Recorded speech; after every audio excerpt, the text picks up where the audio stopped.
The harsh Montana winter painted the Clearwater Valley in stark shades of white and steel, long shadows stretching across the blood-stained snow that surrounded the ravaged remains of the Holloway Ranch's cattle pen. Emmett Holloway stood motionless, at the edge of the destruction, his grandfather's custom Winchester Model 1894 hanging heavy in his gloved hand as the morning sun cast an eerie glow across the scene. At 72, the marks of a lifetime were etched deep in his weathered face. Nearly 5 decades working this land, the loss of his wife Eleanor to cancer 3 winters past, and now this. Before we jump back in, tell us where you're tuning in from, and if this story touches you, make sure you're subscribed because tomorrow I've saved something extra special for you. The Blackridge gang had left their calling card, a strip of black cloth tied to the splintered remains of the pen's gate. Their reputation had spread across 3 counties as they systematically targeted isolated ranches, their pattern evolving from simple cattle rustling to calculated acts of destruction meant to break not just fences, but spirits. But what they didn't know, what no one in Clearwater Valley knew, was that Emmett Holloway wasn't just a struggling elderly farmer. The bitter wind cut through Emmett's worn canvas jacket as he surveyed the destruction with eyes that missed nothing. For decades before hanging up his badge, Emmett Holloway had been the most feared U.S. Marshal in the Montana Territory. Known as Ghost Eye Holloway, he'd tracked the notorious Dawson brothers through a blizzard for 14 days before bringing them to justice. His reputation for methodical pursuit and uncanny tracking abilities had become almost mythical among law enforcement circles. Then he'd simply walked away, seeking the quiet life of a cattle rancher. Now, studying the hoofprints, with a professional's eye, Emmett could see the story written in the snow. 15 riders moving fast, but not rushing. Confidence. The tracks told him they'd approached from the North Ridge, staying hidden until the last moment. They'd cut his fence in 3 precise locations, not random vandalism but calculated. Entry points that suggested someone with tactical training. The cattle had been driven south toward Blackridge Pass, an area riddled with hidden valleys and abandoned mining tunnels. "Mr. Holloway, Mr. Holloway!" Tanner Riley came running from the direction of the creek bed, his young face flushed with a mix of anger and exertion. The 19-year-old had been working part-time at the Holloway Ranch while attending community college in Riverside, 30 miles away. "They didn't just take the cattle," the boy panted, bending over to catch his breath. "They poisoned the winter hay storage, dumped something in both barns, even the emergency feed I stored in the old shed." Emmett nodded grimly, his mind already calculating possibilities. The Blackridge gang wasn't just stealing, they were trying to ensure any surviving cattle would starve before spring. This wasn't random brutality, it showed planning, precision. His instincts, honed through years of tracking outlaws across the harshest terrain in the West, told him these weren't common rustlers. Someone with training was calling the shots. Through the crisp morning air came the sound of approaching tires on gravel. Samuel Cooper, Emmett's nearest neighbor and the valley's unofficial spokesman, appeared through the swirling snow in his mud-spattered Ford F-250. The man's face darkened as he took in the destruction. "Same as the Davidson place last week," he said grimly, "and Wilkins's spread before that. But this," he gestured at the poisoned feed, "this is new. They're escalating." Cooper's eyes narrowed as he surveyed the damage. At 68, he'd been Emmett's friend for nearly 30 years, though he knew nothing of the rancher's past career. "How many heads did they get?" Cooper asked, his breath forming clouds in the frigid air. 38 prime Herefords, Emmett replied evenly, plus the 2 young bulls I brought in from Wyoming last spring. He didn't mention that the cattle represented most of his livelihood. He didn't need to. In Clearwater Valley, everyone understood what such a loss meant. "But that's not what concerns me," Emmett continued, pointing to a series of marks in the snow, See how they positioned their horses during the raid, standard flanking formation. And these timing marks here, they coordinated their movements with tactical precision. Cooper's expression grew troubled. You seem to know a lot about tactical formations, Holloway. Served in Vietnam, Emmett replied simply, letting Cooper draw his own conclusions. No need to mention his years hunting fugitives across the Montana wilderness, or the real reason he recognized these patterns. More importantly, he continued, I know who we're dealing with, their leader. It has Nathan Reed written all over it. Cooper's face paled slightly at the name. Colonel Nathan Reed, the one who was dishonorably discharged after that civilian incident in Afghanistan. Emmett nodded grimly. After he was forced out, he took a handful of loyal men and disappeared. Intelligence suggested he was building a private militia somewhere, in the Northwest. Now I'm thinking it's closer than anyone realized. Tanner, who had been listening intently, spoke up. But why target our valley specifically? There are bigger ranches further south. Location, Emmett replied, his eyes scanning the surrounding ridges with professional assessment. Clearwater Valley is perfectly positioned, controls access to 3 major highways, close to the Canadian border, and plenty of hidden valleys. For storing stolen livestock, Reed's not just stealing cattle, he's trying to establish a permanent base of operations, Cooper cursed softly. Sheriff Daniels won't help. Ever since his deputy was found beaten half to death last month, he's been claiming he doesn't have the manpower to patrol outside of town. The sheriff's not just short-handed, Emmett said quietly. He's afraid. Reed's men didn't just attack his deputy, they left him displayed as a warning. Military psychological operations break the local law enforcement's will to resist. A cold wind whipped through the valley as Emmett studied the tracks again, his trained eye picking up details others would miss. The way certain horses were led by experienced riders, how the stolen cattle were driven with practiced efficiency. These weren't random bandits. This was a coordinated military operation disguised as ordinary rustling. Tanner, Emmett called to the young ranch hand. Ride into town, go to the Western Union office and send a telegram to Jack Holloway in Billings. Just 3 words. Emmett needs you. As the boy rode off, Emmett turned to Cooper. I'll need to know everything about Reed's previous raids, patterns, timing, any details people noticed. Cooper nodded, understanding dawning in his eyes. You're not planning to just report this to the state police, are you? Emmett checked his Winchester with practiced efficiency. Reed's men are professionals. They're counting on facing scared ranchers and intimidated lawmen. Time to show them they've made a serious miscalculation. Through the morning air came another sound, more vehicles approaching. Through his field glasses, Emmett spotted 3 men from the Wilkins ranch, their once friendly faces now showing strain and fear. Frank Wilkins, the eldest, reined up with nervous energy.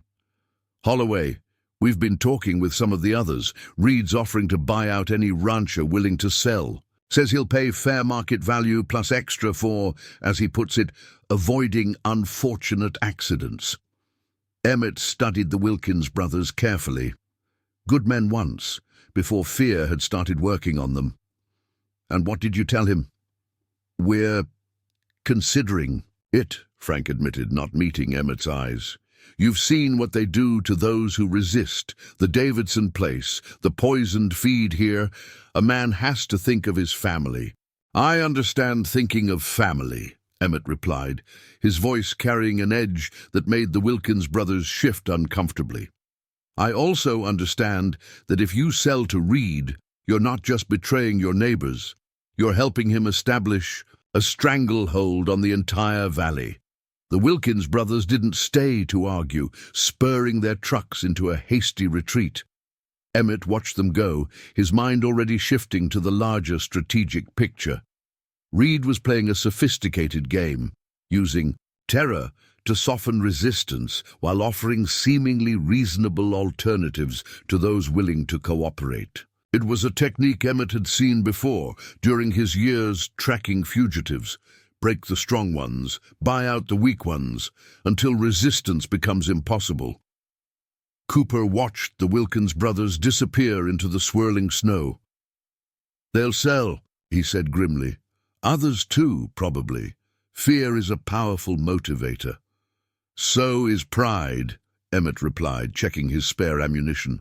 "And dignity, and the knowledge that some things, once lost, can never be recovered." He turned to Cooper, his voice taking on a quiet intensity. "I need you to spread the word, quietly. Tell people to watch for strangers in town, especially ones asking too many questions. Reed will have scouts assessing the valley's defenses, looking for weaknesses."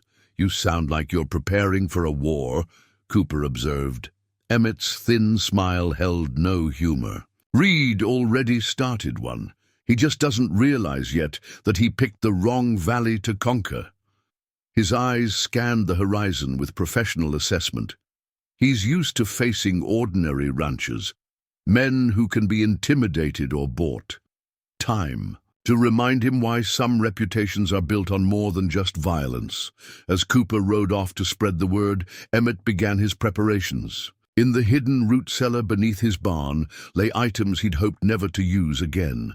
Not just guns and ammunition, but detailed notes on military tactics, counterinsurgency techniques, and the psychological warfare methods he'd learned during his decades in law enforcement and military service. The Holloway name wasn't legendary just for tracking ability, but for understanding how men thought and moved in the crucial moments before violence erupted. Through the barn's dusty window, Emmett spotted Melissa Davidson, daughter of the Valley's newspaper editor, riding hard toward his property. She reined up in a swirl of snow, her face flushed with urgency. "They're in town," she reported quickly. "Reed's men are drinking at the Silver Saddle, making a show of it, paying with $100 bills, buying rounds for anyone willing to drink with them." Emmett's eyes narrowed. "How many?" "8 that I counted, all wearing those distinctive black jackets with red trim. Their leader, a tall man with a silver-handled Colt, kept asking questions about you specifically, about how long you've been here, where you came from." This was concerning but not unexpected. Emmett had known his reputation might eventually draw attention. "They're probing," he explained, "testing reactions, gathering intelligence, military reconnaissance disguised as casual conversation." Preparing and narrating this story took us a lot of time, so if you are enjoying it, subscribe to our channel. It means a lot to us. Now back to the story. Melissa nodded, her journalist's instincts adding another crucial detail. "There's more. My father's been going through old military records, trying to piece together Reed's history. He found something. After Afghanistan, Reed didn't just disappear. He spent time in Idaho with those militia compounds, training insurgents. He's not just stealing cattle, he's building an army." Emmett absorbed this information with tactical clarity. The poisoned feed, the military precision, the psychological warfare. It all pointed to something larger than simple banditry. Reed wasn't just trying to control the valley. He was establishing a power base for something more ambitious. Through the swirling snow, more vehicles approached. Benjamin Wade and his sons from the North Valley arrived in their mud-spattered trucks. The Wades had been among the first families to settle the region, and their word carried weight with the other ranchers. "Holloway!" Benjamin called out, his voice carrying decades of authority. "We've been talking Reed's men. They're not just hitting random targets. They're systematically isolating the valley, cutting off communication routes, targeting anyone who ships cattle independently of their operation." Emmett studied the older man carefully. "You figured out their pattern." Wade nodded grimly. "They hit Davidson's place first because Sarah Davidson was organizing a cooperative shipping agreement with the railroad. Wilkins got targeted after he started talking about building a new access road to his property. They're not just stealing cattle, they're trying to control all access to the markets. This aligned with Emmett's assessment. Reed was thinking like a military commander, seeking to control key terrain and resources, but this strategic approach would also prove to be his weakness. Military thinking made him predictable to someone who understood its patterns. Inside the barn, Emmett opened a hidden compartment beneath the floorboards. Inside lay not just weapons, but detailed maps of the territory, marked with potential defensive positions and natural choke points. His years tracking fugitives had taught him to prepare for every possibility. Melissa, who had followed him into the barn, watched with growing understanding. "You're not just a rancher," she said quietly. "The way you analyze their movements, understand their tactics." "The past has a way of finding us," Emmett replied, checking the action on a Remington 870 shotgun, "no matter how far we try to ride from it." Through the barn door, they could hear Wade organizing the other ranchers, his voice carrying natural authority. "We need to decide now. Stand together or watch the valley fall, piece by piece." Emmett emerged from the barn, his decision made. The winter wind carried the scent of more snow as he made his final checks. Reed's men had left clear signs of their professionalism. But professionalism could become a weakness when facing an opponent who understood its limitations. Military training created predictability, and predictability could be turned against itself by someone who knew how to exploit it. In town, he knew Reed's men were gathering intelligence, assessing the valley's defenses. They were professionals following established military doctrine. What they couldn't know was that their very expertise would become their greatest vulnerability when faced with someone who understood not just how they fought, but how they thought. The elderly farmer allowed himself a grim smile as he remembered his father's words. "The most dangerous enemy isn't the one who strikes first, but the one who knows how to turn your own strength against you." By tomorrow night, the Black Ridge Gang would learn why the name Ghost Eye Holloway had once commanded respect and fear throughout the Montana Territory, not just for tracking ability, but for the capacity to transform an enemy's certainty into their greatest vulnerability. Dawn painted the Clearwater Valley in shades of rose and gold as Emmett Holloway studied the Black Ridge Gang's suspected camp through his father's brass spyglass. They'd established their base at the abandoned Morrison Silver Mine, its elevated position and multiple tunnels providing natural defensive advantages. A professional's choice, revealing much about their leader's military mindset. "They've got sentries posted on all the ridge lines," Tanner whispered, crouched beside Emmett in their concealed position. "Looks like they're expecting trouble." "They're watching the obvious approaches," Emmett murmured. "Not the old game trails." Through his spyglass, he counted 26 men in the camp, more than initially estimated. Among them moved the gang's leader, Nathan Reed, instantly recognizable by his distinctive silver-handled Colt and the way he carried himself, a military officer's bearing that no amount of time in the criminal wilderness could erase. "Mr. Cooper's back," Tanner whispered, pointing to movement in the tree line. Samuel Cooper emerged from the shadows, his casual demeanor masking his role as one of Emmett's scouts. The network of local ranchers, tired of Reed's intimidation, had proven eager to help once they realized someone was finally willing to stand against the militiamen. "Reed's got a supply cache in Murphy's Canyon," Cooper reported, settling behind their position. "They're holding stolen cattle there before moving them north to the Canadian border. But there's something else." Cooper's face darkened. "They've got hostages, the Sullivan boys from Eagle Creek." Emmett's jaw tightened. The Sullivans were barely 20, twins who helped their widowed mother run a small horse-breeding operation. Their capture explained why Margaret Sullivan hadn't raised an alarm about her missing sons. She was being coerced into silence. A distinctive bird call echoed from the western ridge, Melissa Davidson's signal. Through the spyglass, Emmett spotted A dust cloud approaching from the direction of Billings. "Jack," he said simply, "right on schedule. Your son really coming out of retirement for this?" Cooper asked, remembering stories he'd heard about the younger Holloway during his days as a state police investigator.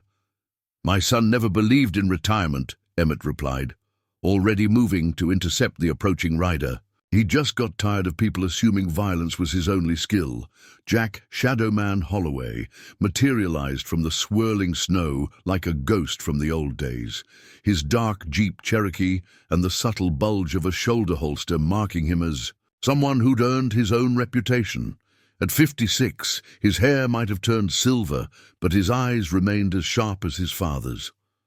"Quite a situation you found yourself in, Dad," he noted, surveying the valley with professional assessment. "Military deserters turned bandits, always a nasty combination. They've got training but no honor." Emmett led his son to their observation post, where Cooper and Tanner tried not to stare too obviously at the legendary investigator whose methods had been studied at Quantico. "Reed's got the Sullivan twins hostage," Emmett explained. "Changes our options." Jack studied the camp through his own high-powered binoculars. "Maybe, maybe not. Tell me about their routines." "They rotate sentries every 4 hours. Military style. Main force stays in the mine complex during daylight. Smaller groups handle intimidation runs to local ranches. They're organized but predictable, like to hit targets at dawn, using the rising sun to blind defenders. Just like they were trained in the Army Rangers," Jack nodded. "Reed was an officer before deserting. Men like that can't help falling back on their training. Makes them dangerous but also vulnerable if you know what to look for." Emmett spread out a rough map drawn by Melissa Davidson, showing the network of old mining tunnels that honeycomb the area. The Morrison mine connects to 3 smaller shafts that were abandoned when the silver played out. Melissa's grandfather was the mining engineer. She knows every tunnel and support beam. Jack's weathered face showed approval. Reed probably did basic surveys, secured the obvious entrances, but he won't know about connecting tunnels that aren't on official maps. These military types trust paperwork more than local knowledge. "There's more," Cooper added. "My son worked those mines before joining the Marines. The main shaft has a weakness. They hit an underground spring during drilling and had to shore it up, remove the right support beams, and the whole thing could flood. But we need to get the Sullivan boys out first," Emmett finished. The sound of approaching vehicles interrupted their planning. Through the trees, Emmett spotted Margaret Sullivan herself riding toward their position, her face set with determination. She reined up her pickup truck in a swirl of snow, her voice tight with controlled anger. "Reed sent more men to my ranch," she reported quickly. "They're not just holding my boys, they're using our horse breeding operation to supply fresh mounts for their raids. But that's not the worst part." Her eyes narrowed. "I overheard them talking. They've sent for reinforcements. 30 more men are coming up from Idaho." Emmett absorbed this information with tactical clarity.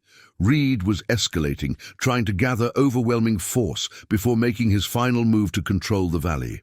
But the gang leader's military thinking was also his weakness. He assumed superior numbers and position would guarantee victory. "How long until the reinforcements arrive?" Jack asked, his mind already adjusting their timetable. 3 days, maybe 4 with the snow. Margaret's expression showed her understanding of the situation's gravity. "My foreman wants to help. The stables have a cellar with a tunnel that connects to the old church. We used it during the flooding 2 summers ago." Emmett studied the map again, seeing how Margaret's information changed their tactical options. The town's hidden tunnels, combined with the old mining shafts, created possibilities that Reed's military training wouldn't anticipate. "We need to move before those reinforcements arrive," Cooper observed, "but a direct assault on their position would be suicide." Jack's thin smile held decades of tactical experience. "Who said anything about direct? You've got 3 things working in your favor: weather, terrain, and an enemy too confident to look beyond his military training." The old lawman began marking positions on the map, his mind working through possibilities that merged his father's. Knowledge of the gang with local resources Reed didn't know existed. The plan that emerged was anything but a simple frontal assault. "Tom Richardson still runs the general store?" Jack asked. Emmett nodded. "Says he's been keeping track of which vehicles Reed's men favor. Says they're creatures of habit, always. Use the same models, same equipment. Military training again," Jack noted. "Special forces men develop strong preferences about their gear." "What else do we know about their habits?" Melissa spoke up, having returned from another scouting run. "They drink at Murphy's Tavern every third night. Always sit with their backs to the wall, watch the front entrance, but they never pay attention to Kathleen Murphy when she serves them. Her husband was a Marine killed in Iraq. They assume she's harmless." "And the Sullivan boys?" Emmett asked. "We need to know exactly where they're being held." "Secondary shaft near the ore processing ruins," Cooper reported. "2 guards rotating. Shifts. They're careful, but they focus their attention outward and don't really watch the old ventilation shafts." Emmett felt the familiar clarity of mind that came before decisive action. Reed's men were well-trained and numerous, but they suffered from the overconfidence that military experience often bred in men who turned to lawlessness. They assumed their superior numbers and tactical position made them invincible. What they didn't know was that every person they dismissed as harmless, the widowed tavern keeper, the aging store owner, the young newspaper journalist, had been quietly observing their patterns, gathering intelligence that would turn their strengths into fatal weaknesses. Jack checked his Glock 19 with practiced efficiency. "First rule you taught me. A man's training can be used against him. Military men expect military tactics. Show them something different, and they react poorly." Emmett finished the thought. "They're about to learn why some reputations are built on more than just violence. Their strategy would demonstrate why understanding an enemy's habits could be more devastating than any frontal assault." Kathleen Murphy moved silently through her tavern, serving drinks to Reed's men with practiced indifference. Her dull grey clothing and timid demeanor were carefully calculated, making her invisible to the outlaws who'd taken over her establishment. None of them noticed how her seemingly random movements allowed her to catch fragments of their conversations, or how her trembling hands never quite matched her sharp, observant eyes. "Problem with the North Tunnel," one of Reed's lieutenants reported quietly. "Support beams showing stress. Wilson says we need to reinforce them before the next storm." The gang's leader drummed fingers on his silver-handled Colt. "Shift some. Men from the Sullivan watch. Can't risk losing our main arsenal to a cave-in." The moment she entered the kitchen, Kathleen's demeanor transformed. Melissa Davidson waited by the back door, notebook ready. "They're moving men from the hostages to deal with tunnel repairs," Kathleen whispered, "and Reed's keeping his main weapons cache in the north shaft." Through the window, they spotted Emmett's signal, a seemingly innocent rancher leading a horse to water. The operation's first phase was ready to begin. In the general store, Jack Holloway worked with practiced efficiency, making subtle adjustments to the camping equipment favored by Reed's men, not enough to be noticed during purchasing, but the slight changes to cook stoves and lanterns would affect both light and heat performance in crucial moments. "Fuel's been modified like you asked," Tom Richardson reported, entering the stockroom. "Not enough to make the lanterns fail completely, just enough to make them dim and flicker. Mixed it with the additives Margaret provided." The former investigator nodded approval. During his years hunting criminals, he'd learned that the smallest details often proved decisive. A light source responding a fraction dimmer than expected, a heat source shifting at the wrong moment. Such tiny disadvantages could multiply catastrophically in combat. At the Morrison mine, Reed's sentries maintained their professional vigilance, carefully watching the obvious approaches. None of them noticed the small group of local teenagers. moving through the dense pine forest, placing Margaret Sullivan's special packages at precise intervals. The children of farmers and ranchers knew every game trail and hidden hollow, paths that Reed's military-trained men dismissed as tactically insignificant. "Charges are set," Tanner reported through the old mine's ventilation shaft, his voice barely a whisper. Margaret Sullivan had insisted on participating in the operation to free her sons. Her knowledge of explosives, learned from her late husband's mining work, proved invaluable in preparing the distraction devices. Emmett, concealed in the dense undergrowth, watched Reed's men through his spyglass. The disciplined routine remained unbroken, but subtle signs of strain were appearing. The tunnel repairs forced them to adjust their carefully planned patrol schedules. Military training made them adapt by the book, predictably.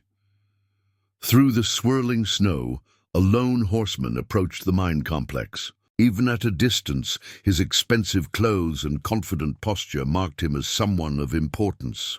District Attorney Richard Phillips, Melissa identified him from their concealed position. "He's been helping Reed acquire properties through legal means. My father's been gathering evidence of their corruption for months." Emmett studied the district attorney's interaction with Reed through his spyglass. The two men spoke briefly, their body language suggesting disagreement. Phillips gestured emphatically toward the town, while Reed's posture grew increasingly rigid. "Your father's newspaper articles are making the DA nervous," Emmett observed. "He's trying to convince Reed to be more subtle." The gang leader's response was anything but subtle. He dispatched 6 riders toward town, their purposeful movements suggesting violence rather than intimidation was now the priority. "They're going to burn the newspaper office," Melissa realized, her face paling. "Destroy my father's evidence." "No," Emmett measured, noting the riders' weapons and formation. "They're going to make it look like an accident, probably the gas. A line in the printing press. Phillips wants deniability, but this development played into their strategy. Emmett gave the signal, 3 sharp bird calls. Along the road to town, Margaret Sullivan and her neighbors began implementing their part of the plan. The gang riders found their route complicated by a series of seemingly innocent obstacles. A broken-down truck blocking the narrow path, a small herd of cattle being moved between pastures, local women struggling with dropped purchases in the deep snow. Each delay was minor, but they multiplied, eating away precious minutes of daylight. Meanwhile, the modified fuel began affecting the lanterns at the mine complex. The lights grew increasingly dim, responding poorly to adjustments. Reed's men, trained to trust their military equipment, failed to recognize the pattern in their light sources' deteriorating behavior. District Attorney Phillips's departure from the mine provided the opening they needed. The moment his expensive SUV disappeared into the swirling snow, Emmett gave the second signal. Margaret Sullivan's carefully placed charges detonated in sequence, creating a cascade of minor explosions that seemed to come from multiple directions. The effect on Reed's military-trained men was immediate and predictable. They responded exactly as their army background dictated, mounting up to investigate the apparent attacks on their perimeter, splitting their forces to cover multiple approaches. "They're dividing faster than expected," Jack observed from his position. "Reed's combat experience is working against him. He's responding to threats by the book, spreading his forces thin." The gang leader had positioned his men to defend against the kind of frontal assault his military training led him to expect. Instead, the seemingly random series of explosions created an illusion of multiple threats, forcing him to commit resources in ways that isolated small groups of his men. In town, Kathleen Murphy implemented the next phase, a seemingly accidental. Fire broke out in her tavern's storage room, small enough to be quickly contained, but large enough to draw attention. The 6 riders dispatched to destroy the newspaper office found themselves drafted into a bucket line by the town's women, their original mission delayed by social expectations they couldn't ignore without revealing their true purpose. Reed's Getting reports from multiple directions, Melissa noted, monitoring the signals from their network of observers. His men can't maintain proper military formations with all these distractions, and now the town emergency is pulling away his strike force. Emmett watched the gang leader through his spyglass, reading the frustration in his rigid posture. Reed's military experience had taught him to expect and counter conventional threats. The seemingly random series of equipment problems, minor explosions, and civilian complications didn't fit any tactical pattern he recognized. He'll figure it out eventually, Jack warned, checking his Glock again. Men like him, when their training fails them, they typically resort to overwhelming force. But by then, it would be too late. The first phase of their operation had achieved its primary goal, disrupting the gang's military discipline and forcing them to react to phantom threats. More importantly, it had confirmed their crucial weakness, rigid adherence to military training that assumed enemies would behave according to predictable tactical doctrine. In the mine's secondary shaft, the two guards watching the Sullivan twins found their position increasingly difficult to maintain. The series of explosions demanded investigation, but their orders required maintaining prisoner security. By trying to satisfy both requirements, they compromised their effectiveness at either task. They're getting sloppy, Margaret Sullivan observed, watching through a concealed opening in the old ventilation shaft. Her sons remained secured, but their guards' attention had shifted outward, focused on potential threats approaching along obvious routes. None of them noticed the small group of Clearwater Valley teenagers who'd spent years playing in these mountains, moving through hidden paths that military training dismissed as unsuitable for tactical movement. Through his spyglass, Emmett Holloway spotted something unexpected, a private SUV approaching from the direction of Helena, moving fast despite the deteriorating weather. The vehicle's government plates and tinted windows suggested official business. Federal Marshal Kate Lawson, Melissa identified the newcomer after observing through her binoculars. She worked with my father on that corruption case in Great Falls last year. What's she doing here? The marshal's arrival complicated their timeline. Kate Lawson was known for her sharp investigative skills and by-the-book approach. If she sensed something amiss, she might alert federal authorities who could interfere with their carefully orchestrated operation. Jack shifted his position slightly, his expression thoughtful. The timing's not coincidental. Someone's connected. Reed to the cattle thefts. A flash of movement caught Emmett's eye. One of Reed's sentries had abandoned his post, drawn by the series of distractions. The gap in their security coverage lasted only moments, but Cooper was already moving through, it swift and silent as a mountain cat. The old rancher's got natural talent, Jack observed quietly. Knows how to use terrain better than most trained operatives. Cooper's mission was crucial, placing Melissa's carefully forged documents where Marshal Lawson would find them. The papers suggested Reed's involvement with District Attorney Phillips went deeper than property manipulation, extending to darker crimes that would demand federal attention. Lawson's already investigating Phillips, Melissa explained. She's been tracking unusual property transactions across 3 counties. These documents will focus her attention on Reed's organization without revealing our hand. Kathleen Murphy, watching from her position near the mine entrance, signaled another development. 3 of Reed's men had discovered one of their tampered equipment caches. Lanterns modified by Jack to perform erratically under specific conditions. They're testing the equipment, she reported through their signal system, getting suspicious about the malfunctions. But even this played into their strategy. The more time Reed's men spent checking their gear, the less attention they paid to the local teenagers moving through their blind spots, setting up the next phase of deceptions. The winter storm intensified as evening approached, reducing visibility and further complicating the gang's efforts to maintain military discipline. Nature itself seemed to conspire with their plans, the swirling snow making it impossible for Reed's sentries to maintain their carefully plotted fields of fire. Marshal Lawson stopped at the county records office. Cooper reported upon his return. Phillips met her there. They looked tense, arguing about jurisdiction. Emmett gave the signal for the operation's next phase to begin. In the growing darkness, his son's lessons about turning an enemy's strength against them would prove more valuable than any amount of military training.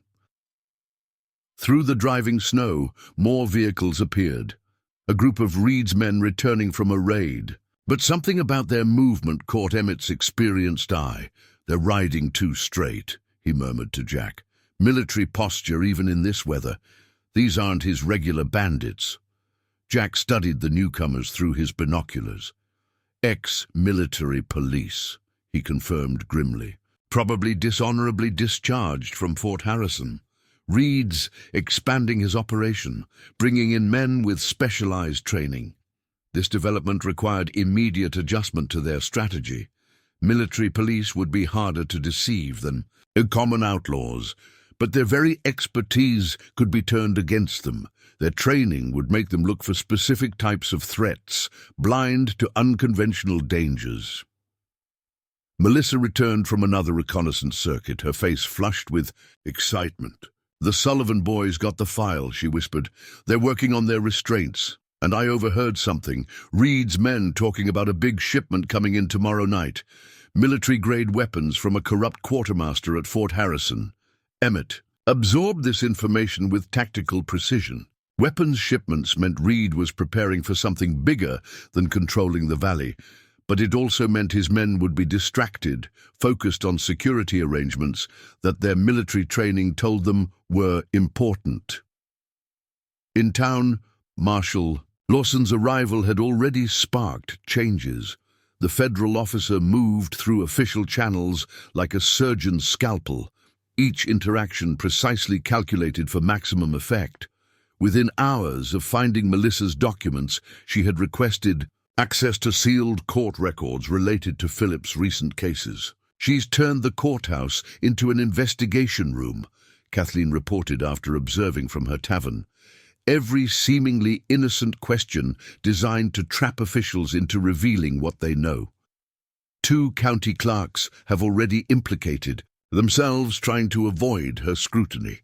This federal pressure created new opportunities. Reed's men, already struggling with equipment problems and mysterious explosions, now found themselves dealing with nervous allies.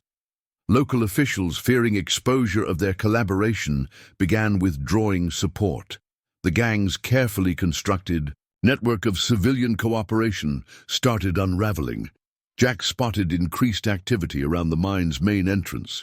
"They're strengthening their defenses," he noted, "but they're doing it by the book. Standard military fortification patterns. Predictable." Emmett noticed something else.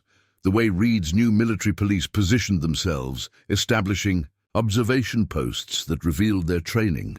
"They're watching for conventional threats," he explained. "Official raids, frontal assaults, not teenagers using game trails or women carrying coded messages in grocery bags." Inside the mine, the Sullivan twins had nearly worked through their restraints. Years of working on mechanical farm equipment had given them strong hands and patience. Their guards, distracted by the continuing series of mysterious explosions and equipment failures, failed to notice the slight sounds of metal scraping against metal. Margaret Sullivan, watching through the ventilation shaft, signaled another significant development.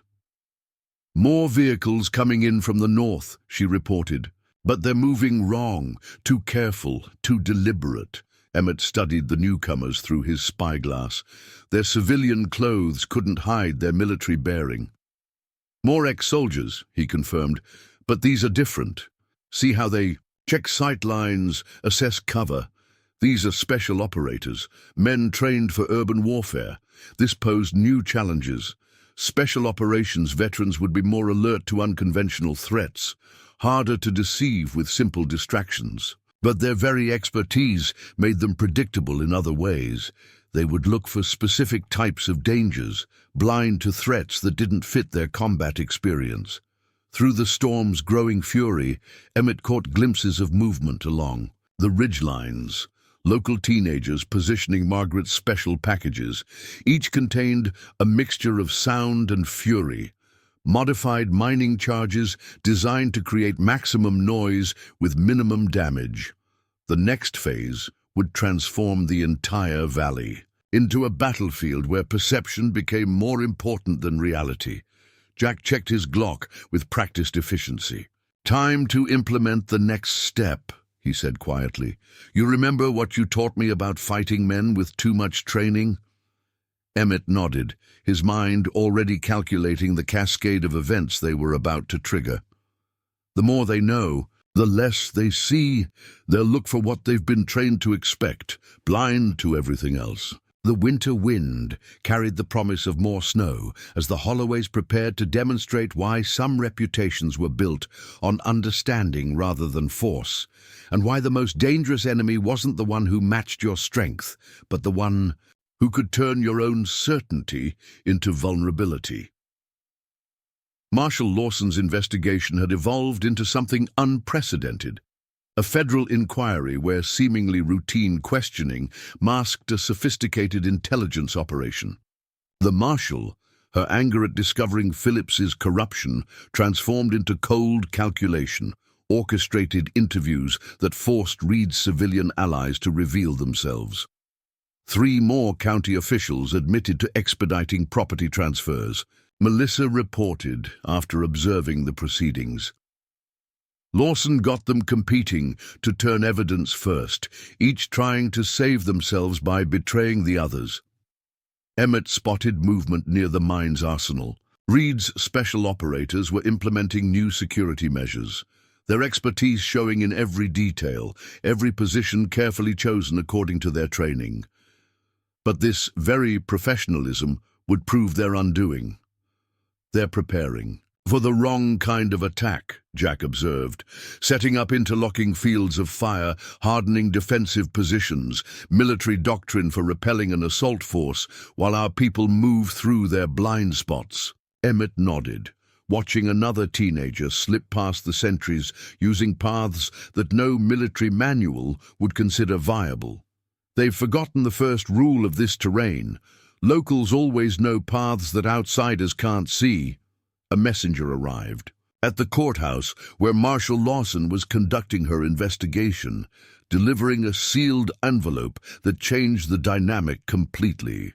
Cooper, positioned near the clerk's window, watched the marshal read it with growing intensity. "It's from the FBI field office in Helena," he reported later.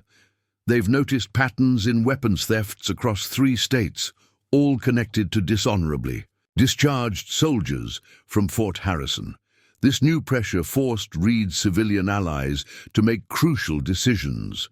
Phillips, already struggling with Lawson's methodical investigation, now faced scrutiny from federal authorities.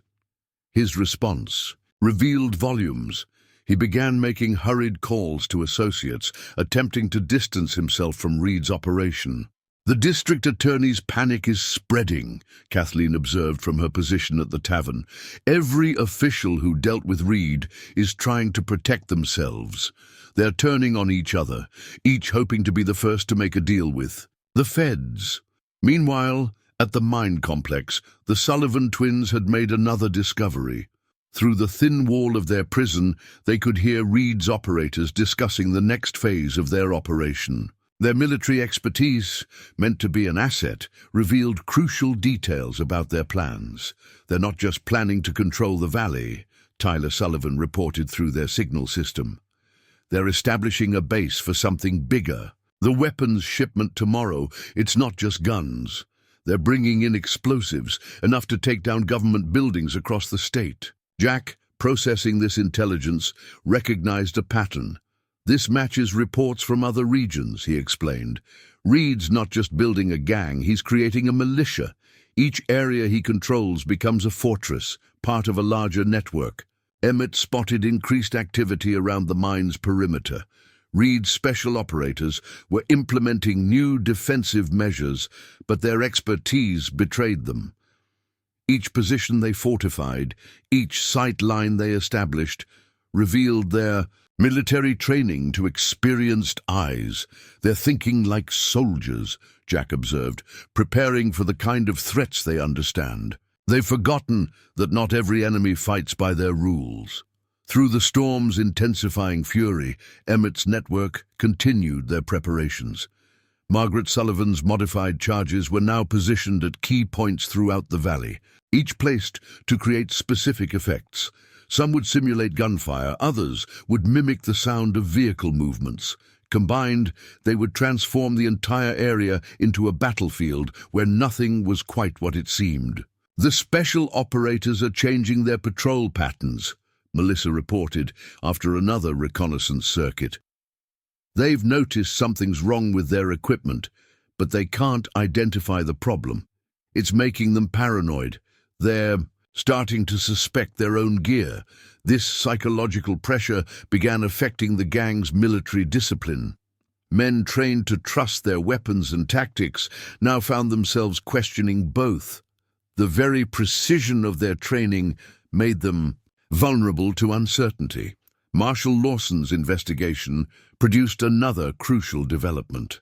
Among the nervous officials interviewed was Harold Whitman, the county land commissioner.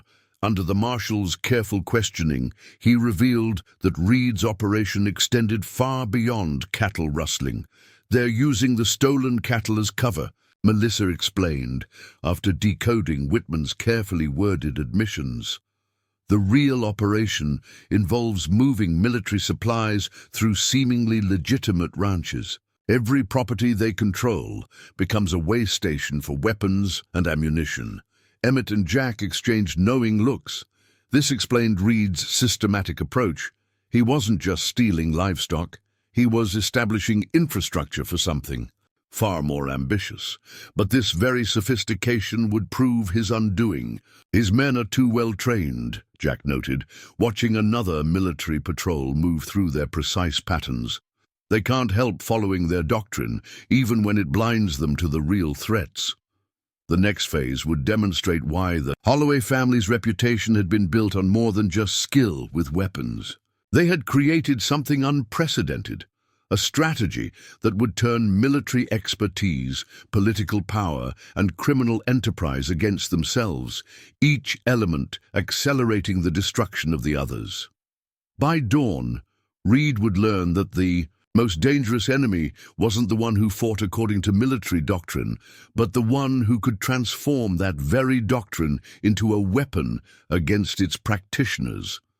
The discovery of an unexpected radio transmission changed everything. Melissa's father intercepted it at the newspaper office, a coded message that revealed Reed's true objective in Clearwater Valley. The gang leader wasn't just building a criminal enterprise, he was establishing a base for something far more ambitious. It's coordinating instructions for a militia uprising, Melissa translated, her fingers tracing the coded symbols. Simultaneous attacks on government buildings across 3 states, timed to coincide with the governor's security conference. Next month, signed by someone calling themselves Command Authority. Emmett studied the decoded message, his tactical mind assembling new patterns. Command Authority, that's General Marcus Blackwood, he said grimly. Forced to retire after that friendly fire incident in Afghanistan. Disappeared after his court-martial. With a grudge against the entire chain of command, through the driving snow, fresh activity at the mine complex caught his attention. Reed's men were implementing new security measures, their movements suggesting preparations for receiving a significant shipment. They're clearing the lower tunnel, Margaret reported, emerging from her observation post near the ventilation shaft. Moving the stolen cattle north ahead of schedule, something spooked them. The reason became clear as Charlie Littlefeather materialized from the storm. The former Blackfeet scout had once helped Emmett track a fugitive through the Bob Marshall wilderness during a blizzard and now served as their eyes along the northern routes. State police checkpoints going up on Highway 89, Little Feather reported in his precise voice. Looking for stolen weapons from Fort Harrison Armory. Blackwoods, using Reed's operation to stockpile arms for a militia uprising. Jack nodded, his weathered face showing grim understanding. This revelation transformed their understanding of the situation. Reed wasn't just another outlaw, he was Blackwood's advance man, using cattle rustling and protection rackets to mask a military conspiracy. In town, Marshal Lawson's investigation produced another crucial piece of intelligence. Phillips's private calendar, discovered during a warranted search of his office, contained coded references to weapons shipments disguised as legal consultations. The district attorney's been facilitating transfers for Blackwood's organization, Melissa reported, examining the documents. They're using legitimate legal filings to cover the movement of military hardware. Emmett caught movement near the mine entrance, new arrivals despite the storm. These men moved differently from Reed's usual soldiers, displaying a level of tactical awareness that spoke of extensive special operations experience. Delta Force veterans, Jack identified them through his binoculars. Blackwood's calling in specialists. He's not just building a militia, he's recruiting men who know how to fight government forces on their own ground. The situation demanded immediate adjustment of their strategy. Emmett signaled the local teenagers to modify their positions. The distraction devices were redistributed, now targeting specific points that would appear as security breaches threatening the weapons cache inside the mine. Tyler Sullivan, still maintaining his cover as a captive, made a crucial discovery. The wall behind him contained a hidden storage area, revealed by the hollow sound of his careful tapping. Weapons cache behind the south tunnel, he whispered through their signal system. We can hear the moving heavy crates, metal contents based on the sound, rifles or machine guns. Reverend Michael Andrews, continuing his apparently innocent visits to comfort community members affected by the cattle thefts, provided confirmation. His keen eye, honed during his years as an army chaplain before entering the ministry, had spotted gun oil stains near the hidden chamber's concealed entrance. The arrival of state police patrols added another layer of complexity. These weren't just ordinary troopers. Emmett recognized two of them as former FBI agents who'd worked with his son years ago. They're here for Blackwood, not Reed, Jack deduced, noting their professional interest in radio transmissions rather than the cattle thefts. The governor's office must have connected the weapons thefts to the retired general. Marshal Lawson proved invaluable once again. Her investigation had evolved into an informal command center where seemingly routine questioning masked the coordination of multiple federal inquiries. The banking records are breaking open, Melissa reported after another reconnaissance. Blackwood's reputation for eliminating loose ends has the county finance director terrified. He's starting to see himself as a potential target once the weapons are moved.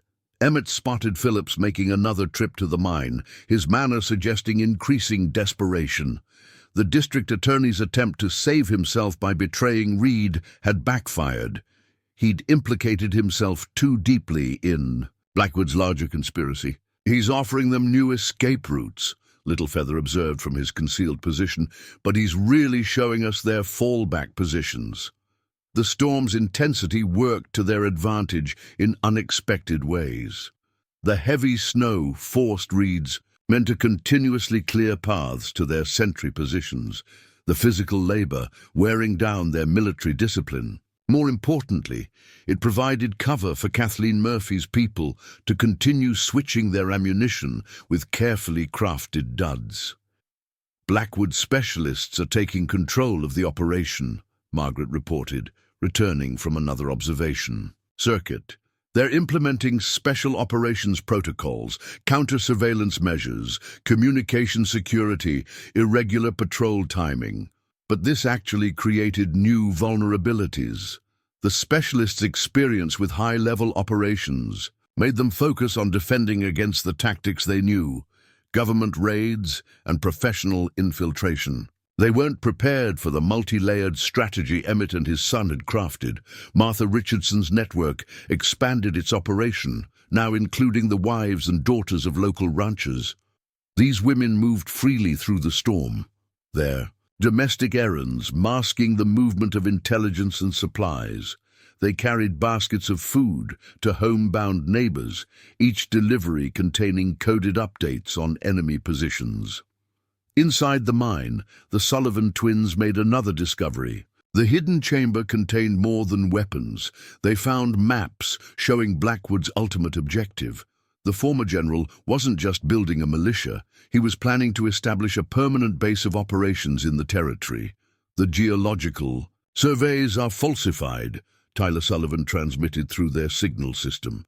They're going to use the mine's alleged collapse to cover the construction of an underground command center. This information changed the operational dynamics again. Blackwood's involvement elevated their local struggle into something with national implications. If his plan succeeded, Clearwater Valley would become a staging ground for armed insurrection across the Northwest. Emmett caught his son's signal, 5 quick flashes. The former investigator had finished positioning their own surprises in the tunnel system. Each cache of mining explosives was placed to trigger specific responses, turning the enemy's military expertise into a weapon against them. Through the swirling snow, more vehicles approached from the north, but these weren't Blackwood's men. Little Feather identified them as FBI agents, moving ahead of the main state police contingent. 2 agents in civilian clothes, he reported. One's that specialist who broke open the militia case in Idaho last year. Among the military supplies, the Sullivan boys discovered something even more alarming: detailed profiles of prominent state officials, including their families' daily routines and security vulnerabilities. These aren't just intelligence files, Emmett realized, studying the decoded information. They're targeting packages. Blackwood's planning a coordinated strike. Once his weapons are in place, he'll eliminate the state's entire leadership structure in a single night. Little Feather detected another significant development. The Delta Force veterans weren't just providing security. They were training Reed's men in advanced covert operations techniques. The mine complex was being transformed into a combat school. They're learning escape and evasion methods, Little Feather reported, his tone carrying professional concern. Counter-surveillance techniques, identity switching, dead-drop procedures, skills that make men dangerous in ways guns cannot match. This new threat required immediate adaptation. Emmett signaled the local teenagers to adjust their movements, implementing counter-techniques that Little Feather had taught him years ago. Each young scout now moved using methods specifically designed to counter special operations tactics. Meanwhile, Melissa Davidson made a crucial discovery through her social network. The county bank's involvement went beyond money laundering. They were actively recruiting disgruntled military veterans, offering them shares in Blackwood's planned insurrection. "It's a shadow army," Melissa explained during a private moment at Marshal Lawson's temporary command post. "Every discharged soldier, every bitter veteran with combat experience, they're building a force of men who feel betrayed by the government they once served." The arrival of FBI agents added another layer of complexity. Through his spyglass, Emmett recognized their leader, Special Agent Thomas Reeves, whose brother had been among the soldiers killed in the friendly fire incident. Blackwood was blamed for. The agent's presence wasn't just professional, it was personal. Margaret Sullivan, observing from her hidden position, caught snippets of conversation between Blackwood's new specialists. Their training included more than combat techniques. They were learning to move through civilized society undetected, blending into town life while maintaining their deadly capabilities. "They're creating sleeper agents," Jack assessed grimly. "Men who can live among regular folks, seem perfectly normal until Blackwood gives the signal." The quiet rancher and the former investigator exchanged knowing looks. They'd uncovered something far more dangerous than a simple criminal enterprise. This was an organized attempt to subvert and replace the entire power structure of the Northwest. Special Agent Reeves's advance team triggered an unexpected chain of events. Their presence forced Blackwood's veterans to implement emergency protocols, revealing aspects of their operation that would have otherwise remained hidden. Behind the mine's equipment shed, they uncovered a concealed radio station, its sophisticated encryption equipment suggesting connections far beyond Montana. Military-grade SINGARS devices, Marshal Lawson identified the equipment. Not available to civilians. Someone's been coordinating with foreign interests. Emmett studied the coded messages they'd intercepted. The pattern suggested something more organized than mere militia activity. Blackwood wasn't just building a private army, he was establishing a network that extended across international borders. They correspond with former military contractors in Eastern Europe, Jack noted, his weathered fingers tracing the decoded text, planning coordinated operations along the Canadian border. Littlefeather brought more disturbing news. His reconnaissance had discovered supply caches hidden throughout the county, each positioned to support rapid military movement. Cache markers use Special Forces signs, the scout reported, modified to include private military company symbols, advanced equipment, night vision, tactical communications, precision weapons. Kathleen Murphy, monitoring the mine's hidden chamber through carefully drilled observation holes, noted increased activity among Blackwood specialists. They were conducting training sessions using maps of government installations, teaching Reed's men infiltration techniques developed by special operations units. These aren't just combat drills, she whispered through their signal system. They're preparing for specific targets: the state capitol, federal building in Helena, National Guard armories. The situation gained another dimension when Marshal Lawson made a crucial discovery during her investigation. Among Philip's files, she found correspondence with Eastern European arms merchants, arranging shipments through seemingly legitimate mining companies. The financial network extends to offshore accounts, Melissa confirmed, examining the documents. They're using international mining investments to mask weapons purchases. Emmett caught movement at the mine entrance, a group of Blackwood's men preparing for a night operation. Their equipment wasn't standard military issue. Through his spyglass, he identified specialized climbing gear and electronic surveillance. Countermeasures of foreign manufacture. Check Special Forces design, Special Agent Reeves confirmed when consulted. Same equipment used for covert operations behind enemy lines. They're planning something involving government facilities. The pieces began forming a larger pattern: the mine's location, the surveillance equipment, the international connections. Blackwood wasn't just planning localized insurrection, he was establishing infrastructure for a sustained campaign that would affect national security. Martha Richardson's network of observers reported new developments in town. Strange equipment was being delivered to seemingly innocent businesses: printing presses capable of producing official documents, specialized inks used in government security protocols. They're setting up to forge state credentials and identification cards, Melissa explained, creating paperwork to legitimize their eventual takeover: driver's licenses, concealed carry permits, even law enforcement badges. Inside the mine, Tyler Sullivan made another significant discovery. The hidden chamber contained more than weapons and maps. He found detailed dossiers on military commanders across the Northwest, including psychological profiles and potential leverage points. They're planning to compromise key officers, Jack assessed, reviewing the intelligence. Turn them using combinations of blackmail and ideology. Blackwood's building a shadow command structure inside the regular military. Reverend Andrews's continued reconnaissance yielded crucial details about the operation's timeline. During his pastoral visits, he noted supply requisitions and personnel rotations that suggested Blackwood planned to initiate his campaign within 3 weeks. They're synchronizing with events in Washington, Littlefeather added, connecting multiple intelligence threads, waiting for the National Security Conference that will draw key leadership away from the region. The approaching storm front brought new tactical considerations. Emmett spotted fresh activity near the mine's defensive positions, Blackwood's specialists implementing additional security measures.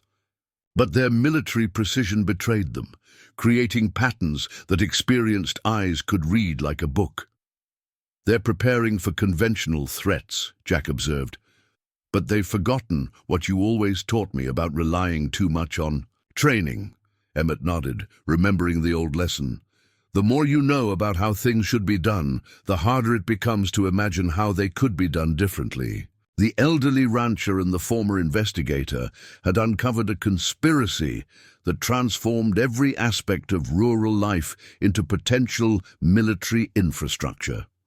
Blackwood wasn't just building a militia, he was creating an invisible empire that could operate in plain sight. As midnight approached, Emmett initiated the next phase of their counter-operation. Kathleen's workers began releasing carefully treated smoke into the mine's ventilation system, not enough to cause alarm, but sufficient to make Blackwood's men believe their hidden chamber had developed natural gas leaks. The Delta Force veterans are getting suspicious, Margaret reported through their signal network. They recognize something's wrong but can't identify what. The psychological effect was immediate.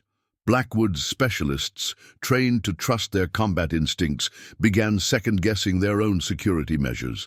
The apparent environmental threat forced them to adjust their carefully planned rotations. Special Agent Reeves's team exploited this disruption, moving pieces of evidence out through Martha's teenage network. Each document was photographed using the conspirators' own equipment before being replaced with subtly altered copies. They won't notice the changes immediately, Melissa explained, developing the plates in the abandoned grain silo. But when Blackwood reviews their reports, the inconsistencies will force him to question his own organization's competence. In town, Marshal Lawson's investigation entered a new phase. Caroline Walsh, the governor's senior security advisor who'd arrived unannounced that afternoon, orchestrated a seemingly innocent public meeting that forced corrupt officials to maintain multiple false stories simultaneously. The mental strain of keeping their lies straight began showing in subtle tells. The bank president's breaking, Melissa whispered, noting the man's increasingly erratic behavior. He's realizing Blackwood's operation has compiled enough evidence to destroy him regardless of outcome. Littlefeather brought word of unexpected movement along the northern routes. Blackwood's European contacts had dispatched their own observers, professional intelligence agents masquerading as mining investors. Former Eastern Bloc operatives, Jack identified them through his binoculars. Same ones who evaluated insurgent groups during the Balkan conflicts. They're here to assess Blackwood's operation for potential foreign backing. This development created new opportunities. Emmett signaled Martha's teenagers to modify their positions, ensuring the foreign agents observed carefully staged scenes of organizational dysfunction. Each incident appeared random, but contributed to an impression of operational instability.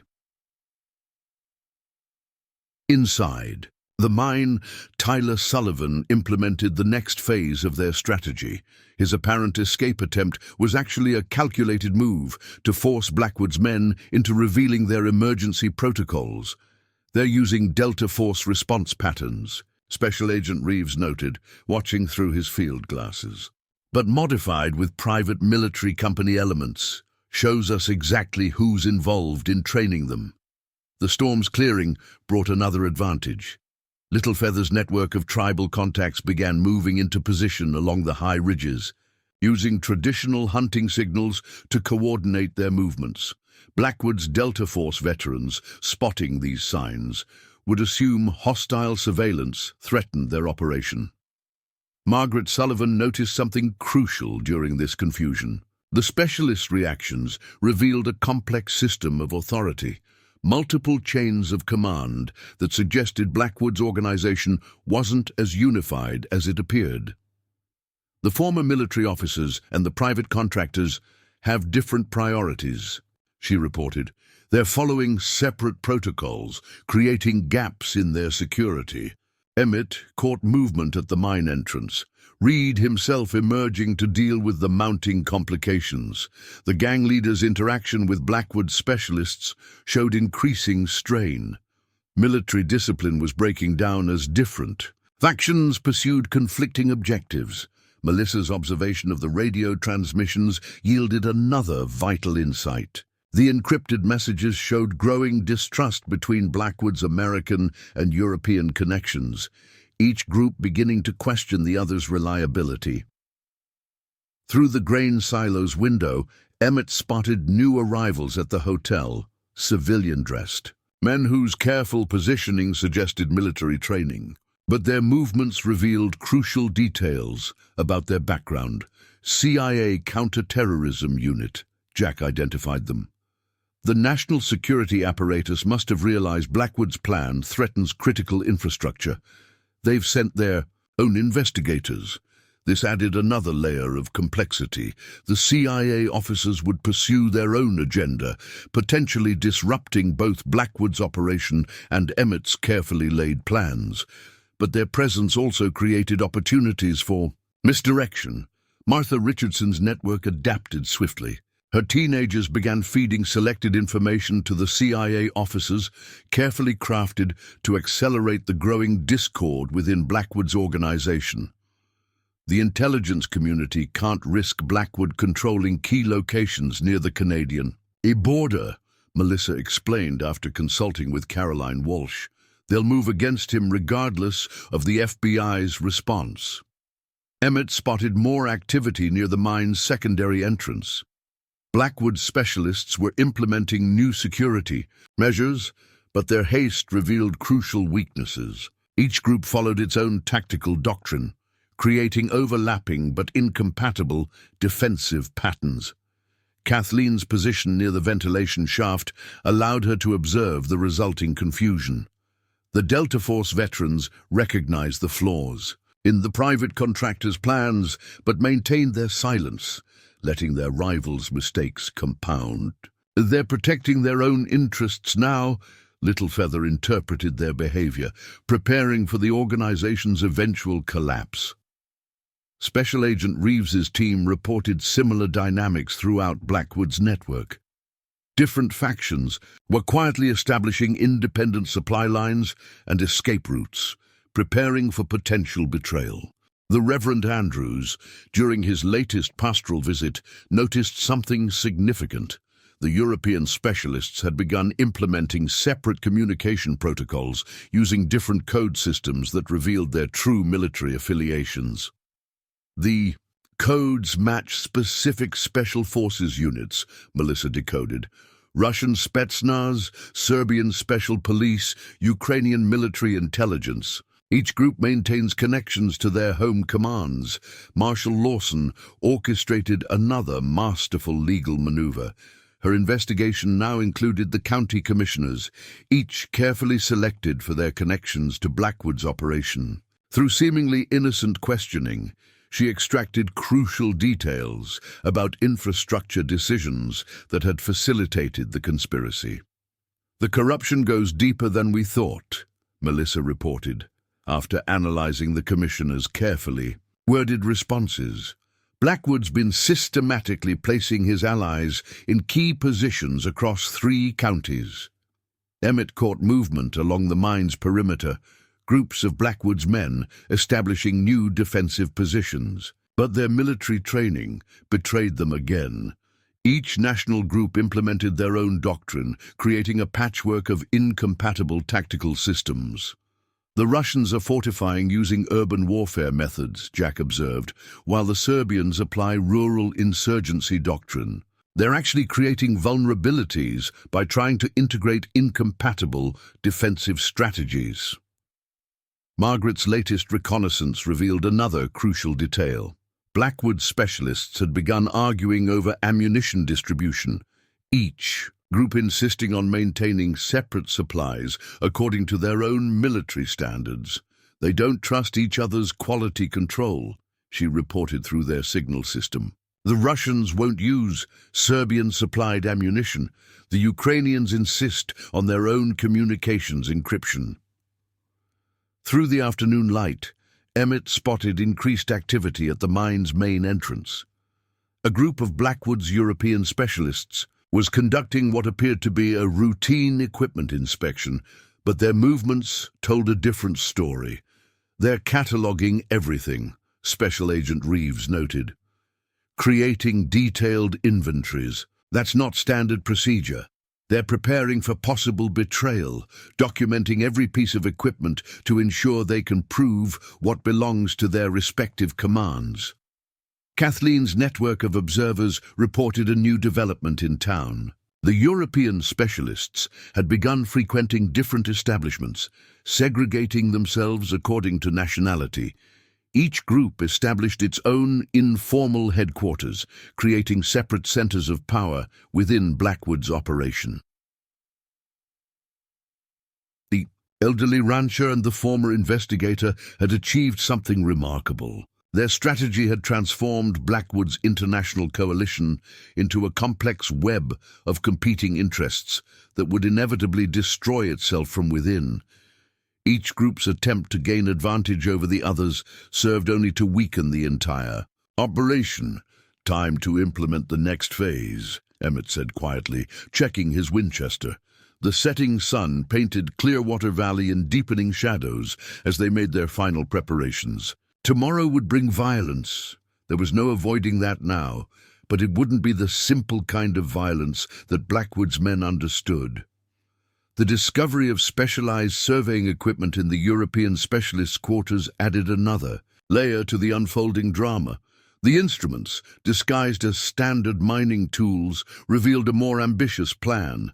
"These are military-grade theodolites," Special Agent Reeves explained, examining detailed sketches Melissa had made of the equipment.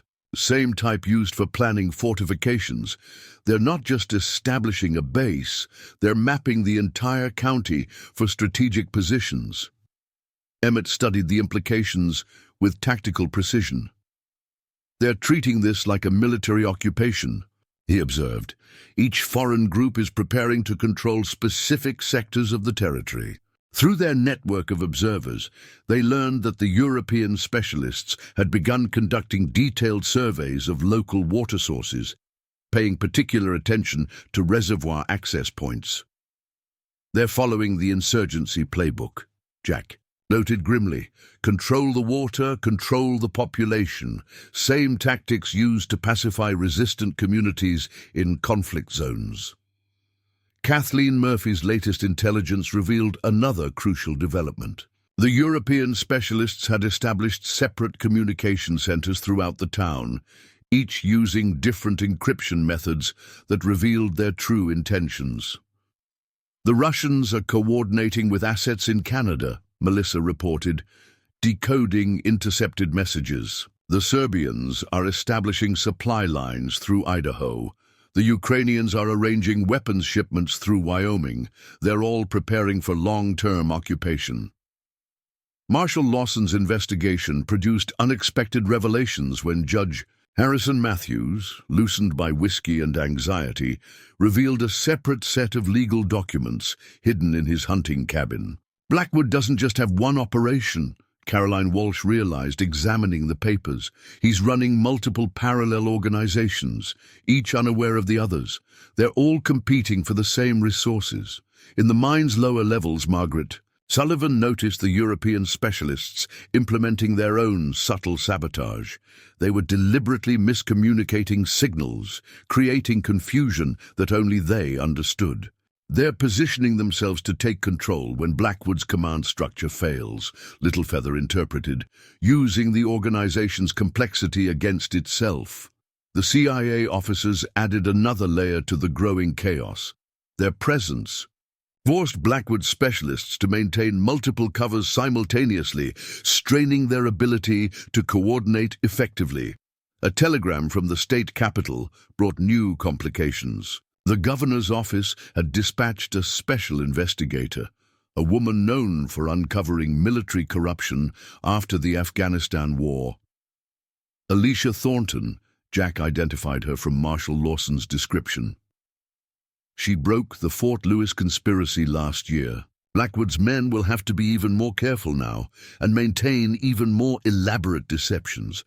Martha Richardson's network adapted swiftly to these new developments. Her teenagers began tracking the movement of destroyed documents, piecing together crucial details from discarded fragments. The special investigator's involvement created another unexpected advantage. Her authority forced Blackwood's specialists to maintain diplomatic courtesy while simultaneously trying to conceal evidence of international espionage.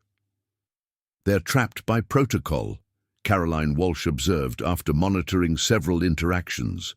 "Can't risk diplomatic incidents by obstructing a federal agent, but can't allow unfettered access to their operation." Margaret noticed how these pressures affected the organization's internal dynamics. The specialists' attempts to protect national interests while maintaining their coalition created impossible contradictions. "Different groups are establishing independent fallback positions," she reported, "but their choices reveal military doctrines that identify their true affiliations." The discovery of diplomatic espionage had another significant effect on Blackwood's operation. Each specialist group began carefully editing their communications, but their changes exposed patterns that revealed their actual capabilities.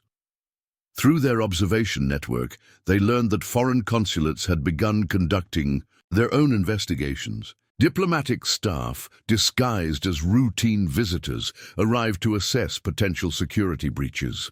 "The consular investigations can't be controlled through local authorities," Melissa explained after monitoring official channels.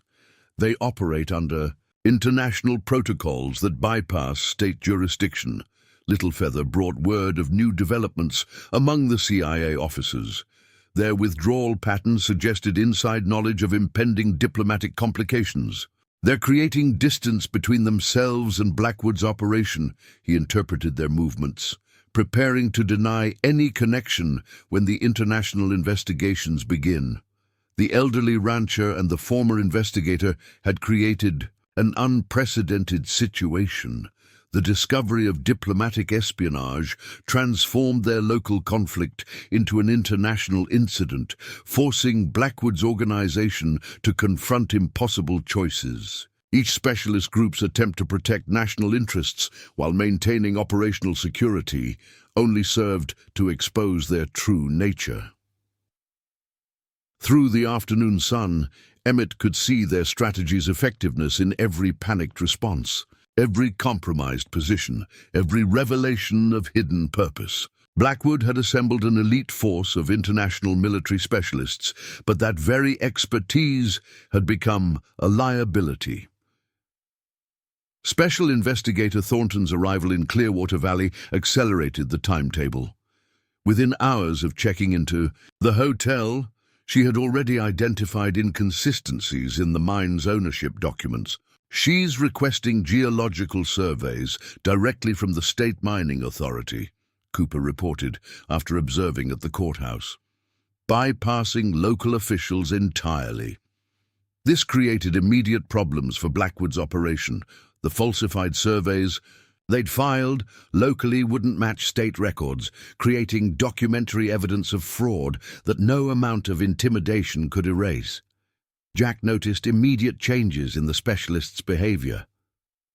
"They're destroying records," he observed through his binoculars. "But they're not coordinating which ones. Some groups are burning documents, others are trying to preserve." The pressure exposed another weakness in Blackwood's operation.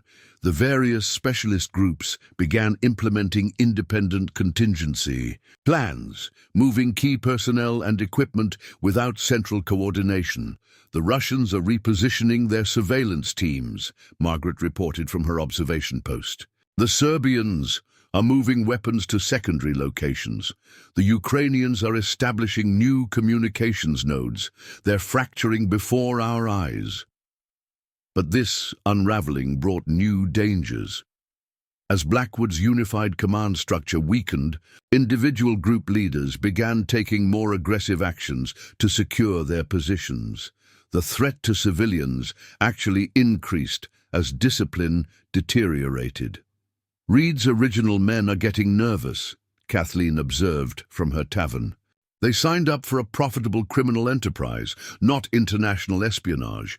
Some are talking about cutting deals with local authorities." This created an unexpected opportunity. Emmett signaled Martha to implement the next phase, introducing doubt among Reed's core followers. Her network began spreading carefully crafted rumors about which gang members had already approached the FBI. "They're starting to watch each other," Cooper reported after observing at the gas station. "Making accusations, forming smaller cliques. Basic trust is breaking down." Special Investigator Thornton's methodical approach created another pressure point. She began interviewing former mine employees, building a detailed understanding of the facility's actual layout, knowledge that would instantly expose the falsified surveys. "She's requested underground structural drawings from the state archives," Melissa reported. "Original blueprints that show all the connections to adjacent mines, including passages Blackwood thinks are secret." This development forced Reed to make a critical error. He dispatched men to the state capitol to intercept the blueprints, but in doing so, revealed his connection to the mining operation. State police immediately placed the archive under surveillance, documenting everyone who expressed interest in the Clearwater Valley geological records. "They just compromised themselves," Jack observed with professional satisfaction. "Classic pressure technique. Force them to choose between two bad options and document which one they take." Meanwhile, Marshal Lawson's investigation continued to tighten the legal noose. Her careful questioning of county officials had revealed a pattern of intimidation and bribery that extended back 18 months, coinciding exactly with Reed's arrival in the area. "She's building a RICO case," Melissa explained, referring to the powerful federal racketeering statutes, connecting property transactions, livestock theft, and witness intimidation into a single criminal enterprise. This legal pressure created another fault line in Blackwood's operation.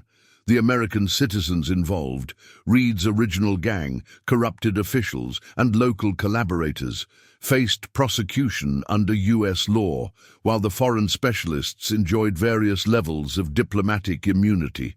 "The locals are realizing they'll bear the full legal burden," Special Agent Reeves noted after monitoring conversations in the hotel bar. "While their foreign partners can simply disappear across borders, inside the mine complex, the situation deteriorated further. The Sullivan twins, still maintaining their cover as captives, reported increasing friction between different security teams. The Russians and Serbians nearly came to blows over patrol schedules, Tyler reported through their signal system. Reed had to intervene, his authorities weakening by the hour. Even more concerning, the twins had discovered evidence that some specialist groups were preparing more extreme measures. "They're placing explosives at key structural points," Jason Sullivan warned. "Not just for defense. These are designed to collapse the entire complex. They're preparing a scorched earth withdrawal." This revelation changed the operational calculus dramatically. If Blackwood's specialists felt cornered, they might destroy evidence, eliminate witnesses, and vanish, leaving nothing but rubble and bodies behind.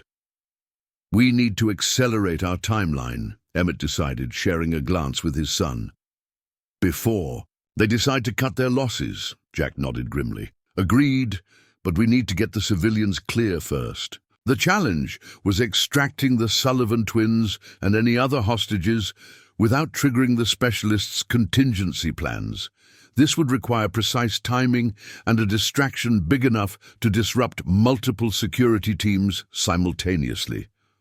Emmett's Gaze fell on the approaching weather system visible on the horizon. The Weather Service had issued warnings about a rare winter thunderstorm moving in from the northwest. Nature might provide our opportunity, he mused. These foreign specialists are used to urban operations, not Montana weather extremes. The elderly rancher explained his thinking to the core team gathered in Cooper's barn.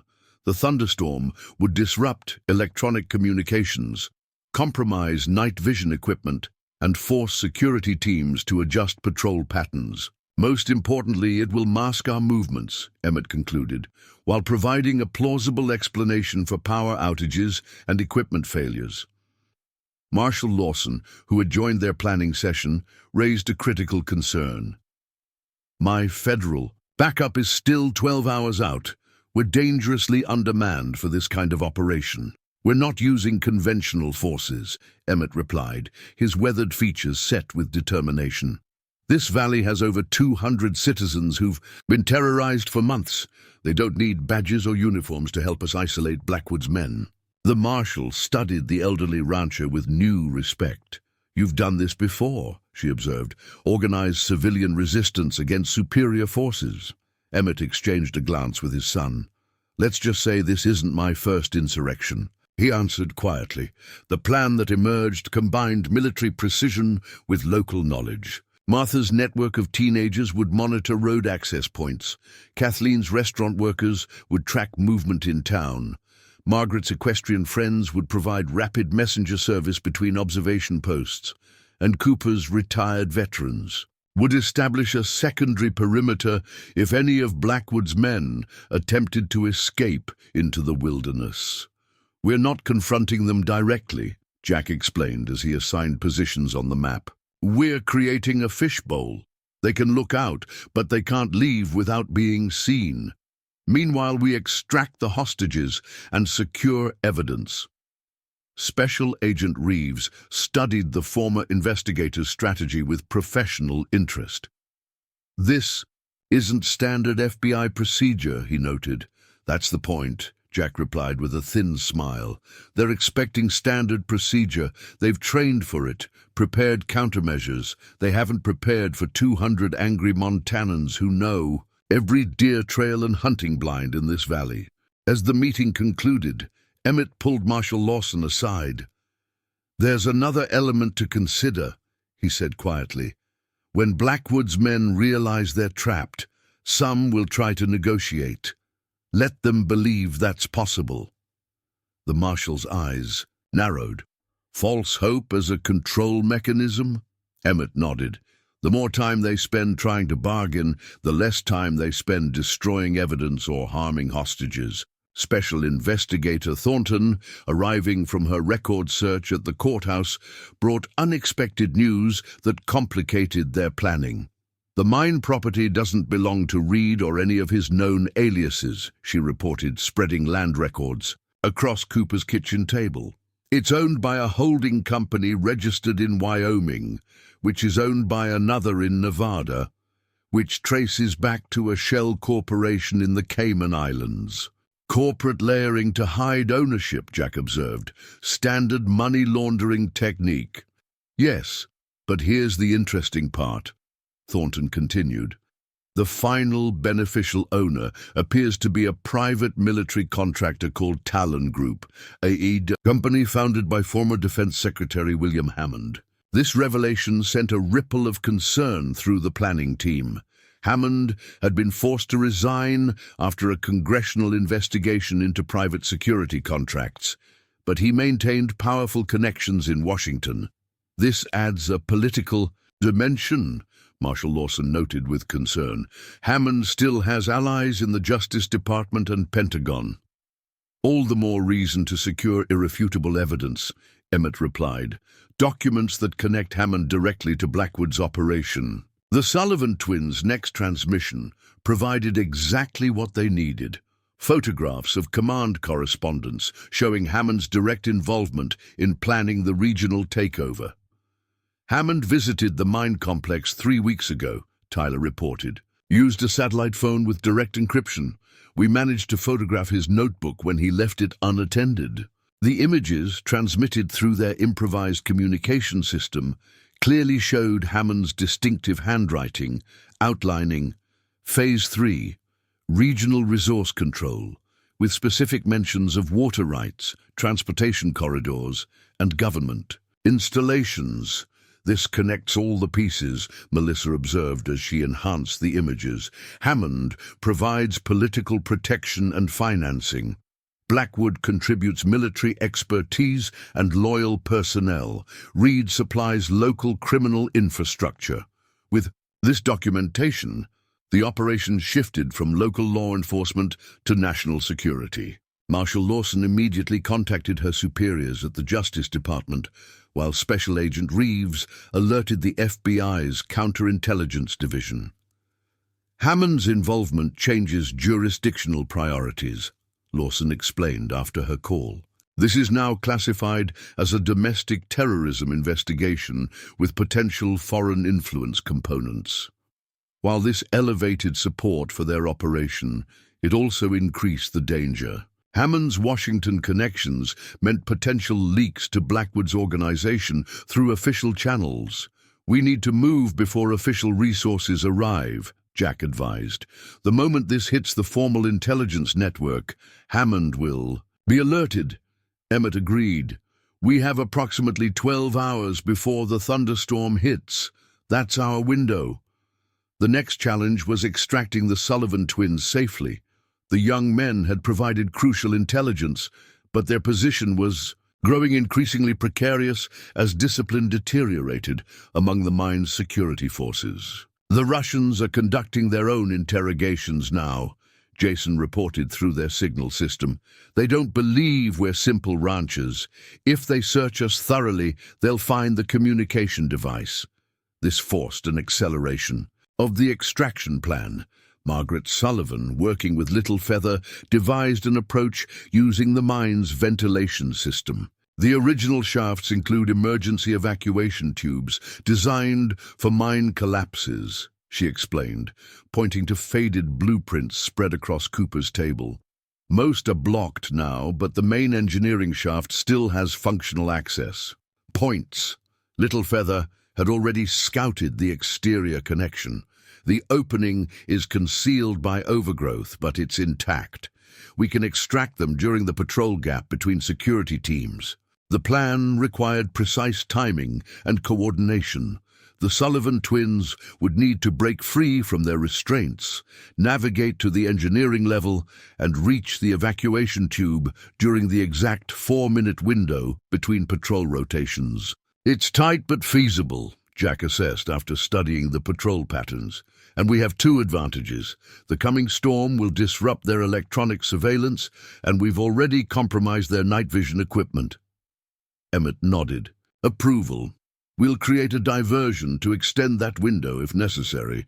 Margaret, prepare the extraction team. Little Feather, establish the receiving position. Jack, coordinate the timing with our observation posts." As the team dispersed to their assignments, Emmett took a moment to check his Winchester. The weapon had been his constant companion for decades, from his days as a U.S. Marshal through his retirement years. He'd hoped never to use it in serious conflict again, but Blackwood's organization had forced his hand.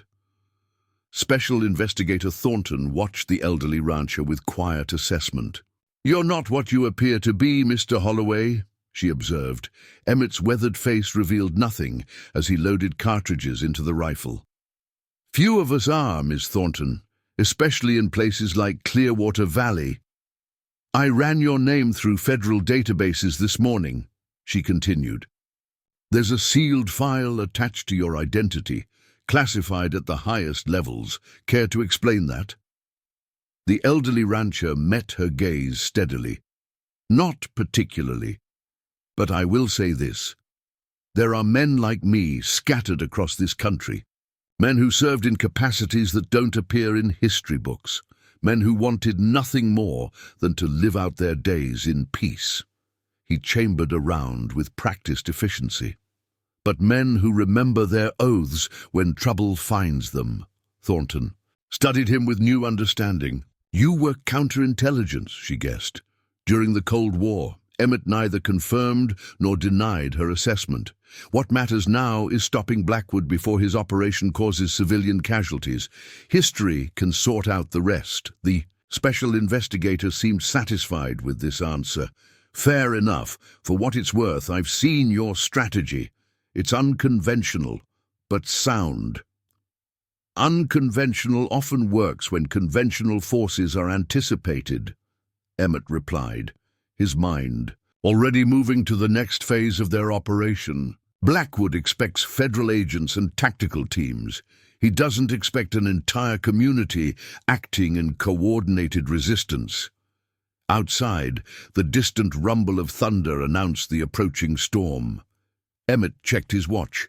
10 hours until it hit Clearwater Valley with full force. 10 hours to position their people, extract the Sullivan twins, and prepare for the confrontation that would determine the valley's future. The old lawman felt a familiar clarity settling over him. After decades of retirement, the skills and instincts of his former life returned with surprising ease. He knew what needed to be done, the precise sequence of actions that would dismantle Blackwood's operation piece by piece. "It's time," he said simply, and stepped into the gathering storm. As darkness settled over Clearwater Valley, Emmett Holloway led Jack and Special Agent Reeves to his ranch. The main house stood dark and silent against the threatening sky, but their destination lay elsewhere. Behind the weathered barn, concealed by decades of careful landscaping, stood a small root cellar that appeared ordinary to casual observation. "Keep watch," Emmett instructed Cooper, who had accompanied them. The elderly rancher removed a hidden key from beneath a particular stone and unlocked the heavy padlock. The door opened with a protesting creak, revealing a simple dirt cellar filled with preserved foods and garden tools. Jack moved immediately to the back wall, running his hands along the rough-hewn timbers until he found what he sought: a recessed lever disguised as a support beam. With a firm pull, a section of the wall swung inward, revealing a hidden chamber beyond. Special Agent Reeves couldn't hide his surprise. "How long has this been here?" "Since 1978, Emmett answered, reaching inside to activate a series of battery-powered lights. "During my more active years." The hidden room revealed an astonishing collection of equipment. One wall held communications gear, encrypted radio sets, signal amplifiers, and satellite uplink components. Another displayed weapons, not just conventional firearms, but specialized tools designed for covert operations. A third contained documents, sealed waterproof cases filled with maps, dossiers, and operational manuals. "Part of the Sentinel network," Jack explained, noting Reeves's expression. "Cold War contingency planning that never quite got decommissioned." Emmett moved to a particular locked cabinet, entering a complex combination from memory. Inside lay items that hadn't seen use in decades: credentials, communication codes, and authorization documents bearing classification levels that made Reeves inhale sharply. "You were Deep Prairie?" the FBI agent said quietly, recognizing the code designation. "The domestic counterinsurgency program. I thought that was dismantled after the church committee hearings." "Officially, yes," Emmett replied, removing several sealed cases. Practically, some capabilities were maintained, insurance against worst-case scenarios. Like a private military contractor attempting to establish control over strategic territory, Jack added, already assembling communication equipment from another cabinet. Emmett laid out the contents of the cases on a central table. "These access codes should still work. The system was designed to remain dormant but functional, even after decades of inactivity." The elderly rancher sorted through the equipment with practiced efficiency, selecting items based on their current needs. Advanced night vision devices not available to civilian markets, signal interceptors capable of decoding military-grade encryption, tracking beacons that could be monitored via satellite. "This changes our tactical options considerably, Special," Agent Reeves observed, examining a communication set with specialist markings. That's the point, Emmett replied. Blackwood's organization has prepared for conventional law enforcement and military responses. They haven't prepared for capabilities they don't know exist. Marshal Lawson and Special Investigator Thornton joined them in the hidden chamber, their expressions shifting from surprise to professional assessment as they surveyed the equipment. "I'm guessing this facility isn't in any official records," Thornton noted dryly. "That would rather defeat the purpose," Emmett acknowledged. "But all of you have the clearance levels to be here, assuming these programs haven't been completely purged from government databases." Jack had already established a secure communication link using equipment that bypassed conventional networks. "Satellite uplink is active," he reported, "and we're receiving confirmation signals. Someone's still monitoring the old channels." Emmett nodded, unsurprised. Contingency planning never really stops. It just changes locations. With their enhanced capabilities, the team revisited their strategic approach. The communications equipment allowed them to coordinate their civilian network with unprecedented precision, while the surveillance tools provided insights into Blackwood's operation that had previously been unattainable. "We need to deploy these monitoring devices at key locations," Jack explained, indicating the specialized sensors. "They'll give us real-time information on movement patterns, communication frequencies, and thermal signatures." Little Feather, who had joined them after securing the extraction route for the Sullivan twins, studied the equipment with professional interest. "These will need to be placed with extreme precision," he observed, "too close to their surveillance system and they'll be detected." "That's where your expertise comes in," Emmett replied. "You know the approach routes their security systems won't monitor." The former scout nodded. "I can place them, but I'll need detailed information on their electronic surveillance coverage." Marshal Lawson spread updated surveillance maps across the planning table. "Based on their equipment shipments and power usage, we believe these are their observation zones."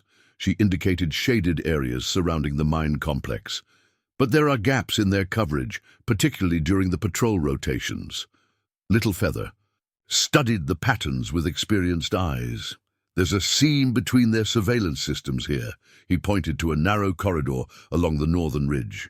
"Their Russian and Serbian teams are using incompatible equipment. Creates a blind spot they probably don't realize exists." With their sensor deployment planned, the team turned to the critical question of the Sullivan twins' extraction. Margaret had maintained continuous communication with her sons through their improvised system, but the situation inside the mine was deteriorating rapidly. "The foreign specialists are conducting independent security sweeps now," she reported, her face tight with controlled worry. "Tyler and Jason had to disable their communication device twice to avoid detection. They can't risk using it much longer." This forced an acceleration of their timeline. Jack programmed one of the tracking beacons with a specific signal pattern. "We need to get this to them. Once activated, we can monitor their exact position during the extraction." "I can move it through the ventilation system," Little Feather offered. "But they'll need precise instructions on activation and concealment. The timing would be critically important. The approaching thunderstorm would provide cover for the extraction, but it also complicated their sensor deployment and communication. Reliability. We have a narrow window," Special Agent Reeves observed, studying the weather radar. "The storm front hits in approximately 7 hours. Maximum intensity 3 hours after that. Then it clears rapidly." Emmett considered this timeline against their operational requirements. "We deploy sensors within the next 4 hours. Extraction of the twins during the storm's peak intensity. Documentation recovery immediately afterward." The elderly rancher turned to the specialized equipment cases, selecting particular items based on decades of experience. Each phase needs specific support. Sensor deployment requires maximum stealth. Extraction needs reliable navigation and timing. Documentation recovery demands verification and transmission capability. As Emmett assigned equipment to each operational element, Jack established a secure communication protocol for their civilian network. Using the specialized radio sets, they could coordinate their observers without risking interception by Blackwood surveillance systems. "We'll use frequency-hopping transmission on these channels," he explained to Marshal Lawson. "Each transmission lasts less than 2 seconds before jumping to another frequency. Their equipment can detect it, but not decode or locate it quickly enough." The marshals studied the communication protocol with professional interest. "This isn't standard bureau equipment." "No," Jack acknowledged. "It was developed for scenarios where conventional channels might be compromised or monitored. Cold War planning that still has practical applications. With their enhanced capabilities assigned, the team revisited their strategic approach. The new equipment allowed them to implement a more sophisticated plan, one that would systematically dismantle Blackwood's operation by exploiting the increasing friction between its component groups. Emmett outlined the revised strategy to the assembled team leaders. "We've confirmed that Blackwood's organization consists of at least 5 distinct elements: Reed's original criminal gang, Blackwood's military deserters, and 3 separate groups of foreign specialists. Each has different priorities, procedures, and loyalties." Jack continued the briefing, highlighting how these divisions created exploitable vulnerabilities. The Russians prioritize securing their communication systems and weapons. The Serbians focus on maintaining escape routes. The private military contractors emphasize protecting documentation that could implicate their corporate sponsors. Meanwhile, Emmett added, Reed's men are increasingly concerned about being sacrificed if things go wrong, and Blackwood's core group fears political exposure that could reach Washington. This complex web of competing interests provided multiple pressure points. By targeting specific vulnerabilities for each group, they could accelerate the organization's internal collapse while minimizing the risk of violent confrontation. "The key is sequential pressure," Emmett explained, using a topographical map to illustrate his point. "We don't hit all groups simultaneously. We start with the weakest link, Reed's original gang. Once they begin to fracture, their disruption affects the military deserters' security procedures, which then impacts the foreign specialists' confidence in the overall operation."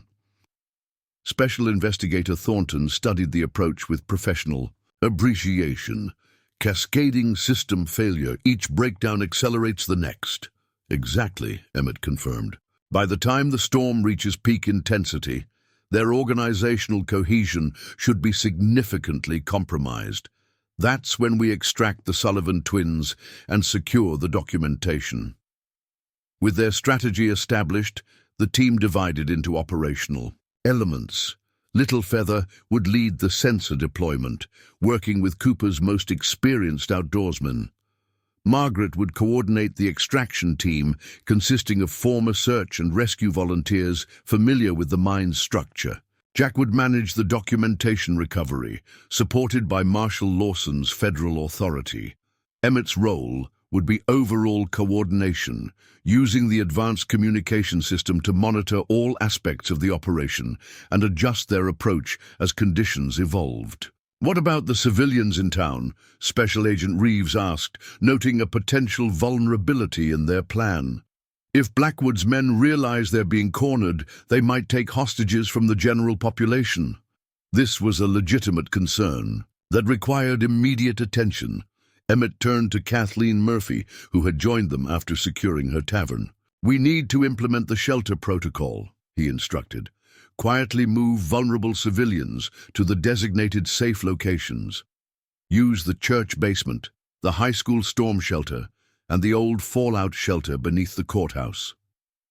Kathleen nodded, already mentally cataloging which families would need priority evacuation. "We can use the community emergency text system, frame it as storm preparation to avoid suspicion."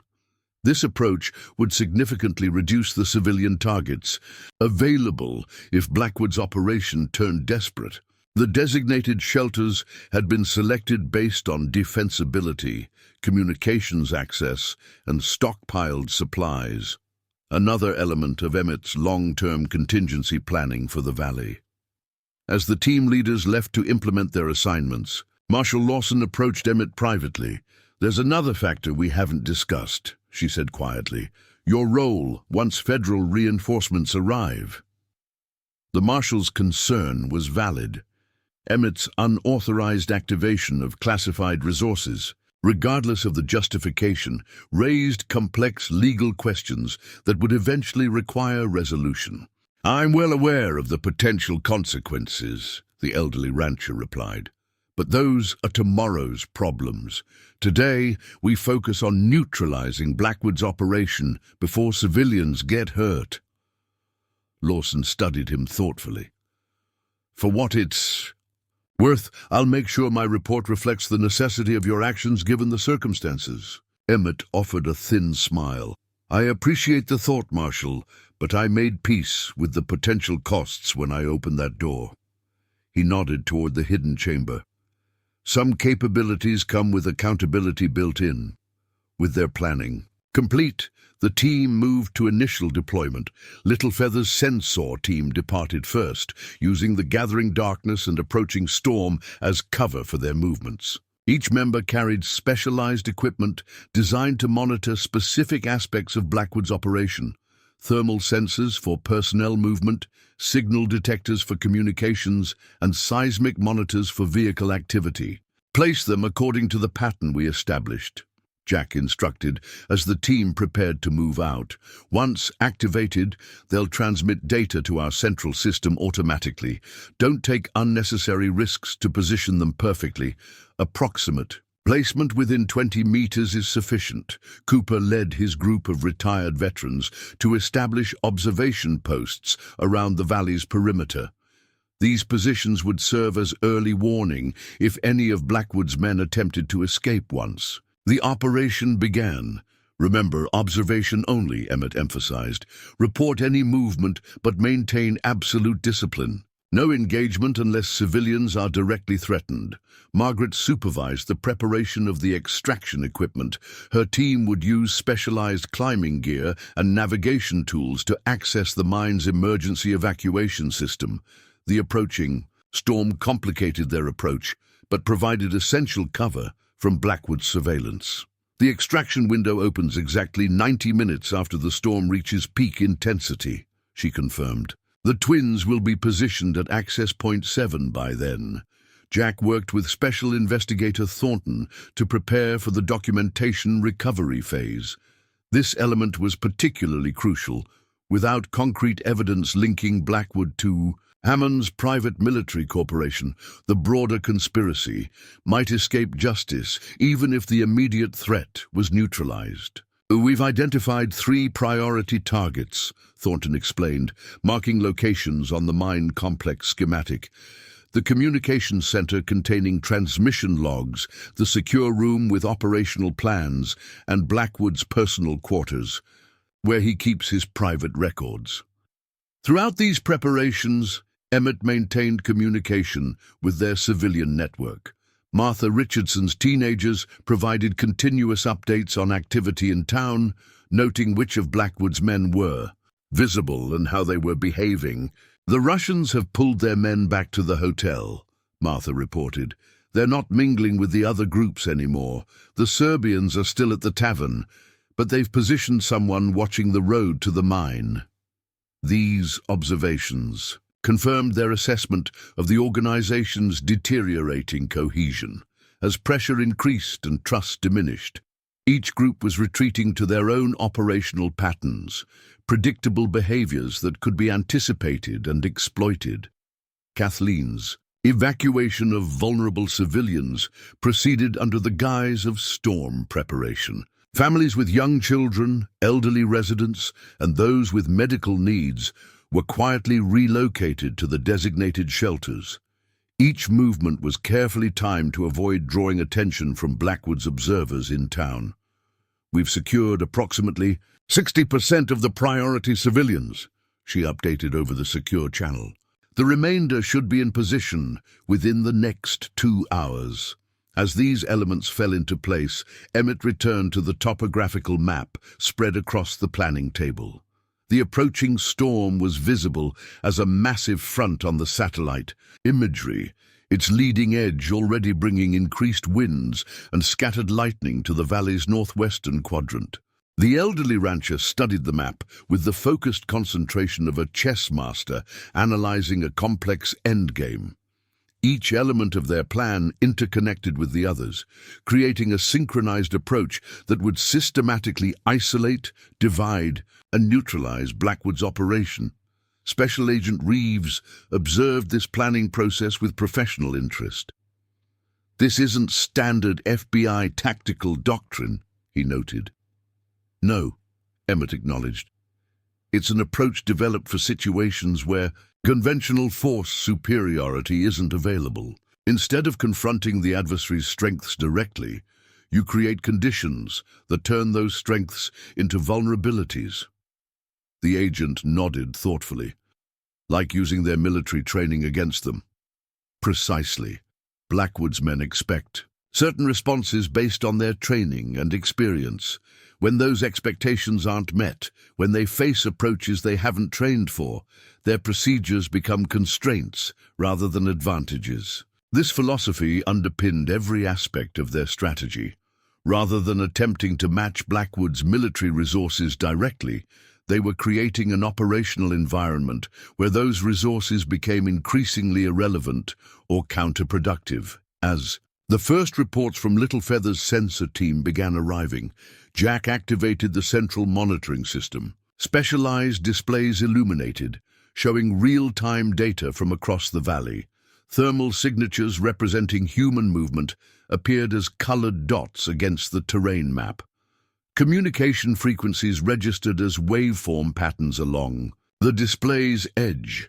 "Sensors 1 through 7 are active and transmitting," Jack confirmed, monitoring the incoming data streams. "Coverage of the northern and eastern approaches is complete. Western quadrant coming online now." The information provided unprecedented visibility into Blackwood's operation. They could now track patrol movements, monitor communication patterns, and identify vulnerabilities in real time. Emmett studied the displays with quiet satisfaction. After decades of retirement, the skills and instincts of his former life returned with surprising clarity. The equipment might have evolved, but the fundamentals of human behavior and organizational dynamics remained constant. "They're implementing standard perimeter adjustment for the approaching storm," he observed, noting shifts in the patrol patterns. "Reducing external coverage and strengthening internal security. Predictable response to environmental deterioration." These adjustments created new opportunities for sensor placement and eventual infiltration. As Blackwood's men concentrated on securing their core facilities against the storm, the peripheral areas became more accessible. Marshal Lawson received an encrypted communication from her superiors in Helena, confirming that federal reinforcements were being deployed despite the approaching weather. "FBI tactical teams will stage at the county line within 4 hours, she reported. "State police establish roadblocks on all major approaches. Aviation support was suspended due to the storm, but will resume when weather permits." This official response aligned with their timeline. By the time federal forces arrived in force, their operation should have already secured the Sullivan twins and the critical documentation needed to expose the broader conspiracy. The first raindrops began to fall as Little Feather returned from the sensor deployment. The former scout moved with the same fluid grace that had made him legendary among tracking specialists, seemingly untouched by the hours of stealthy movement through difficult terrain. "All sensors are in position and functioning," he reported, studying the data displays. "The storm is intensifying faster than predicted. Thunder activity is particularly strong in the northwestern quadrant." This acceleration of the weather pattern required adjustments to their timeline. Emmett recalculated the optimal extraction window, factoring in the storm's increased intensity and earlier arrival. "We need to move up the extraction by approximately 40 minutes, he determined. "Margaret, notify your team. Little Feather, verify the approach route under these new conditions." As the operation shifted into its active phase, Emmett felt a familiar sense of focused clarity. Despite his age, despite the decades of peaceful ranching that had filled his later years, the methodical precision of operational planning remained inscribed in his mind like winter tracks in fresh snow. The elderly rancher checked his Winchester one final time, then moved to the communication center to coordinate the next phase. The approaching storm had arrived, its leading edge now visible as a dark wall of cloud and rain sweeping across the valley's upper reaches. Nature itself seemed to be aligning with their strategy, providing cover and confusion that would further destabilize Blackwood's carefully structured operation. The time for preparation was ending. The moment for action had arrived. The storm broke over Clearwater Valley with unprecedented fury. Lightning fractured the night sky in jagged patterns, followed by thunder that shook the old buildings to their foundations. Rain fell in blinding sheets, reducing visibility to mere yards and transforming dirt roads into muddy rivers. Nature's violence provided the perfect cover for Emmett Holloway's meticulously crafted endgame. From his command position in the hidden facility beneath his ranch, the elderly rancher monitored the operation through the advanced systems Jack had activated. The sensor network provided real-time data on Blackwood's increasingly fragmented organization, revealing exactly how their carefully orchestrated pressure was affecting the enemy's cohesion. "Reed's men are abandoning their outer perimeter positions," Jack reported, tracking thermal signatures on the central display. "They're concentrating near the main entrance, standard defensive posture against conventional assault." Emmett nodded, unsurprised. "They're preparing for the threat they understand, frontal attack by federal forces. Meanwhile," he gestured to another section of the display where Margaret's extraction team was approaching the mine complex through the abandoned ventilation system, completely bypassing the reinforced defenses. Marshal Lawson, coordinating with the approaching federal units, provided updated intelligence from official channels. "Hammond's trying to activate political protection. 3 calls to the Defense Department in the last hour. His contacts are stonewalling. They've seen the evidence packets we transmitted." This development confirmed another aspect of their strategy. By distributing selected evidence to multiple federal agencies simultaneously, they'd prevented Hammond from containing the exposure through his political connections. No single official could suppress an investigation that spanned justice, defense, and State Department jurisdictions. "The Sullivan twins are in position," Margaret reported through the secure channel, her voice tight with controlled tension. "Extraction team, approaching rendezvous point now." On the thermal display, they could track the twins' movement through the mine's lower levels. The specialized tracker Littlefeather had delivered allowed them to monitor the young men's progress with remarkable precision, despite the layers of rock and metal that would normally block conventional signals. The storm reached its peak intensity, just as the extraction team made contact with the Sullivan twins. Lightning struck repeatedly near the mine complex, causing momentary power fluctuations that further disrupted Blackwood's security systems. "They're through the first checkpoint," Margaret confirmed, "moving to the evacuation shaft now." Emmett watched the synchronized movements with professional approval. Each element of their plan was executed with precision, creating a cascading effect that systematically dismantled Blackwood's operation from multiple directions simultaneously. In town, Kathleen reported a significant development. "Reed just arrived at the tavern. He's arguing with the Serbian contractors, something about missing weapons shipments." This confirmed their assessment of the organization's deteriorating command structure. Reed shouldn't have abandoned the mine complex during a security crisis unless internal conflicts had reached a breaking point. Special Agent Reeves, monitoring communications through their interceptor system, caught fragments of encrypted transmissions between the Russian specialists. "They're implementing withdrawal protocols," he translated, "securing their documentation and preparing extraction routes." "The first domino falls," Emmett observed quietly.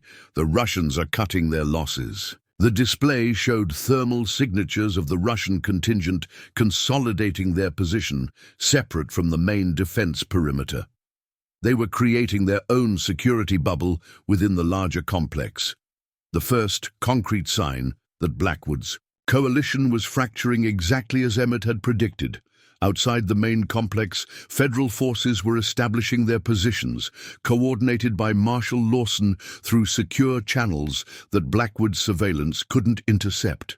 Rather than implementing a standard perimeter containment, they were establishing blocking positions specifically aligned with Emmett's strategy, focusing on the escape routes the different factions would likely attempt to use. "Extraction team has made contact," Margaret reported, her voice breaking slightly with emotion. "The twins are secure, moving to extraction point Charlie." On the display, 5 thermal signatures began moving through the emergency shaft toward the rendezvous point where Little Feather waited with transportation. The most vulnerable element of their operation, civilian hostages, was now secure. With the twins safe, Jack initiated the next phase: documentation recovery. Special Investigator Thornton led a specialized team through a separate approach route, targeting the 3 locations they'd identified as containing critical evidence linking Hammond to the conspiracy. "We're approaching the communication center," Thornton confirmed through the secure channel. "Minimal resistance. Guards have been pulled to reinforce the main entrance." This pattern repeated throughout the complex. Blackwood had concentrated his forces to resist a frontal assault, leaving critical internal positions vulnerable to the infiltration approaches that Emmett's team was exploiting. The elderly rancher watched these developments with the calm assessment of someone who had seen such operations unfold many times before. Each element of their plan interlocked with the others, creating a synchronized approach that systematically isolated, divided, and neutralized Blackwood's operation. "Second Russian transmission," Reeves reported. "They're requesting extraction. Support from diplomatic channels. Their security has been compromised." Jack nodded with grim satisfaction. "They've realized they've been set up to take the fall. Now they're trying to secure diplomatic immunity before federal forces arrive in force." This was precisely the reaction Emmett had anticipated. The Russian specialists, once they realized the operation was compromised, would prioritize their own extraction over any loyalty to Blackwood or Hammond. Their defection would further weaken the organization's cohesion, accelerating its collapse.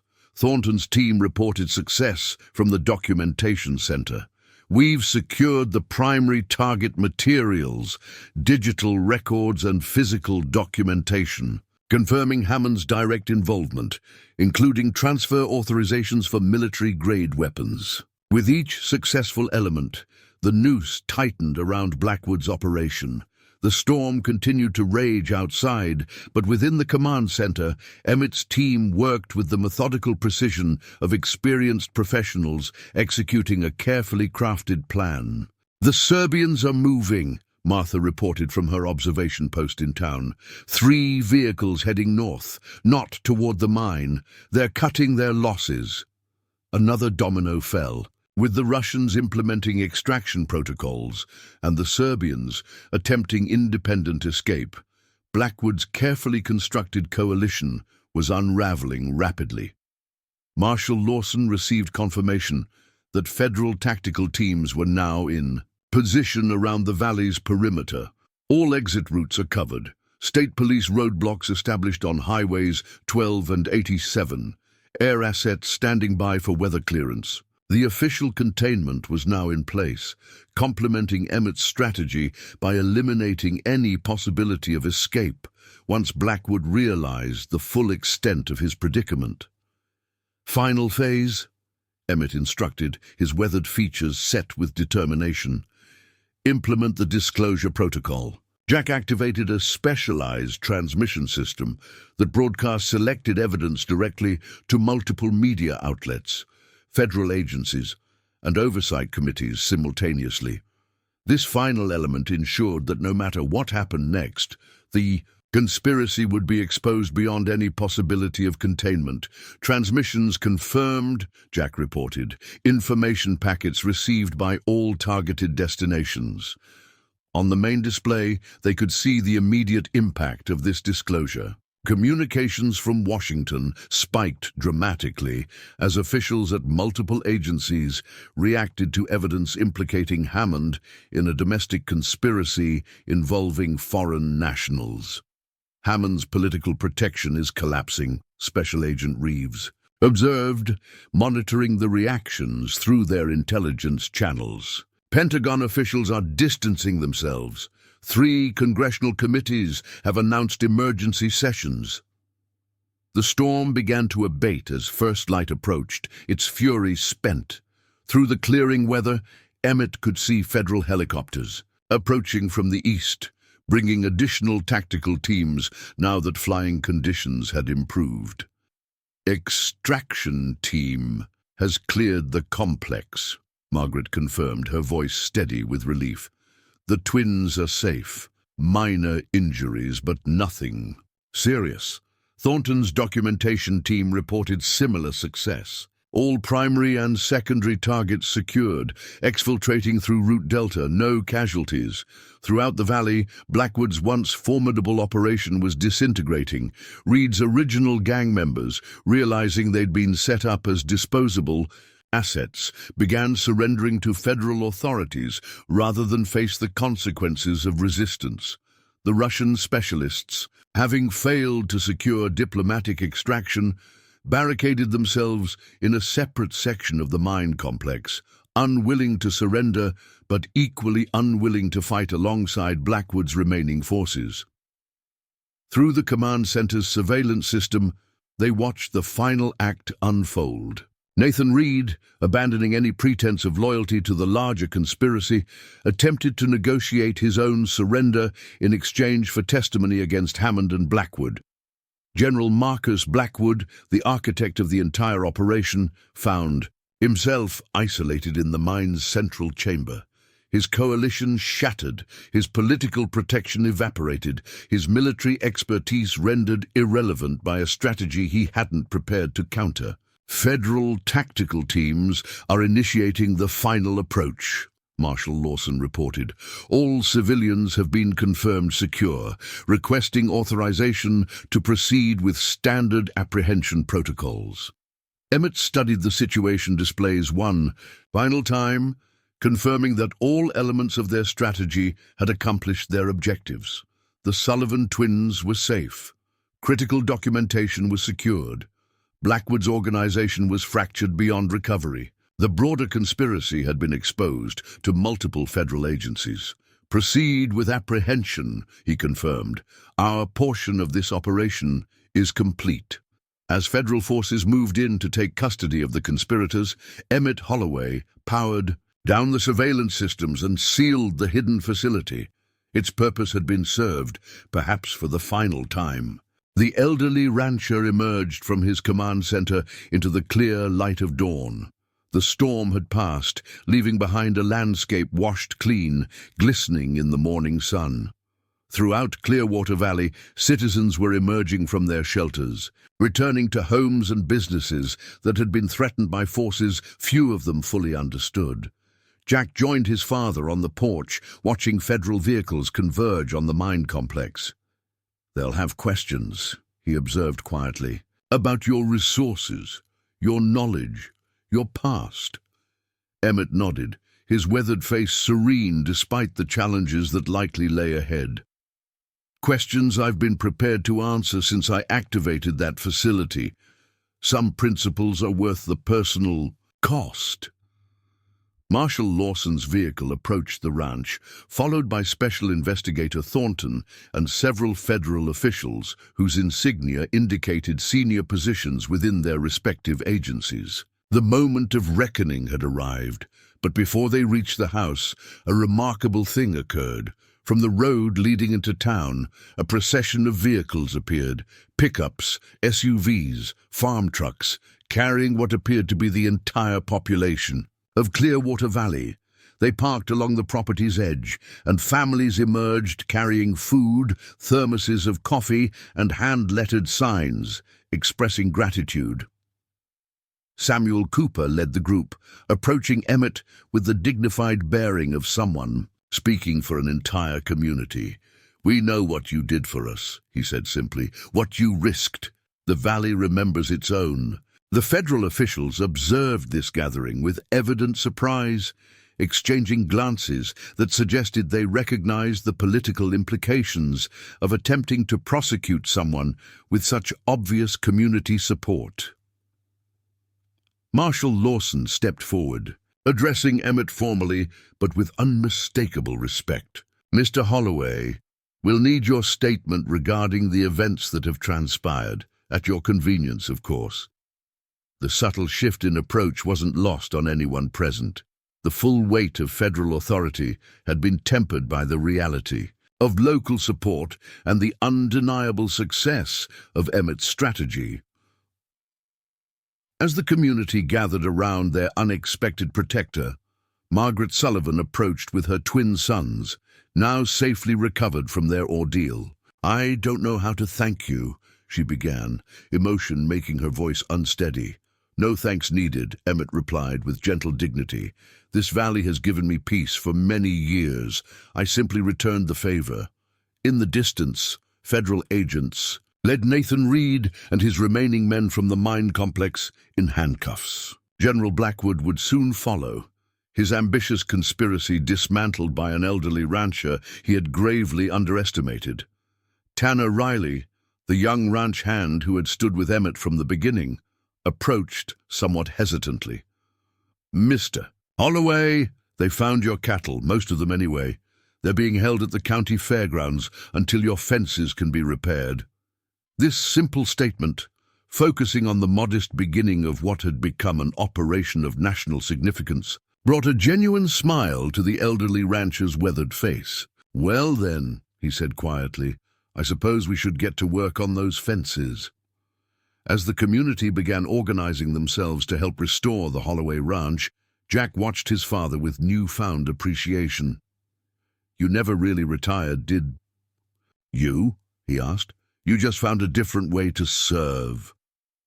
Emmett gazed across the valley that had been his home for decades, now secure once more, thanks to skills he had hoped never to use again.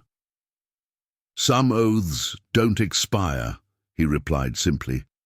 "No matter how many years pass." The sun climbed higher over Clearwater Valley, illuminating a community that had faced an extraordinary threat and emerged stronger through the leadership of an unassuming elderly rancher who had proven that some reputations are built on more than just violence. They're built on the wisdom to know when and how to stand against those who would prey on the vulnerable. In the weeks that followed, federal investigations would uncover the full scope of Hammond's conspiracy, leading to congressional hearings, international diplomatic incidents, and the dismantling of corrupt networks spanning multiple agencies. The repercussions would echo through Washington's corridors of power for years to come. But in Clearwater Valley, life returned to its quiet rhythms. The Holloway Ranch was restored, cattle once again grazing peacefully in fields repaired by neighbors, working together. The elderly rancher resumed his simple daily routines, the extraordinary capabilities he had revealed fading back into the background as he returned to the peaceful existence he had chosen decades before. Yet something had changed. Permanently. Throughout the valley, people viewed Emmett Holloway with new understanding, not with fear for what he had been, but with profound gratitude for what he had done when their need was greatest. And on quiet evenings, when the elderly rancher sat on his porch, watching the sunset paint the valley in gold and crimson. Visitors would occasionally stop by. Marshal Lawson checking in during her patrols, Special Agent Reeves sharing intelligence updates, Margaret Sullivan bringing freshly baked bread. These moments required no words of explanation or gratitude, just the simple acknowledgement that passes between those who have stood together against darkness and emerged into the light.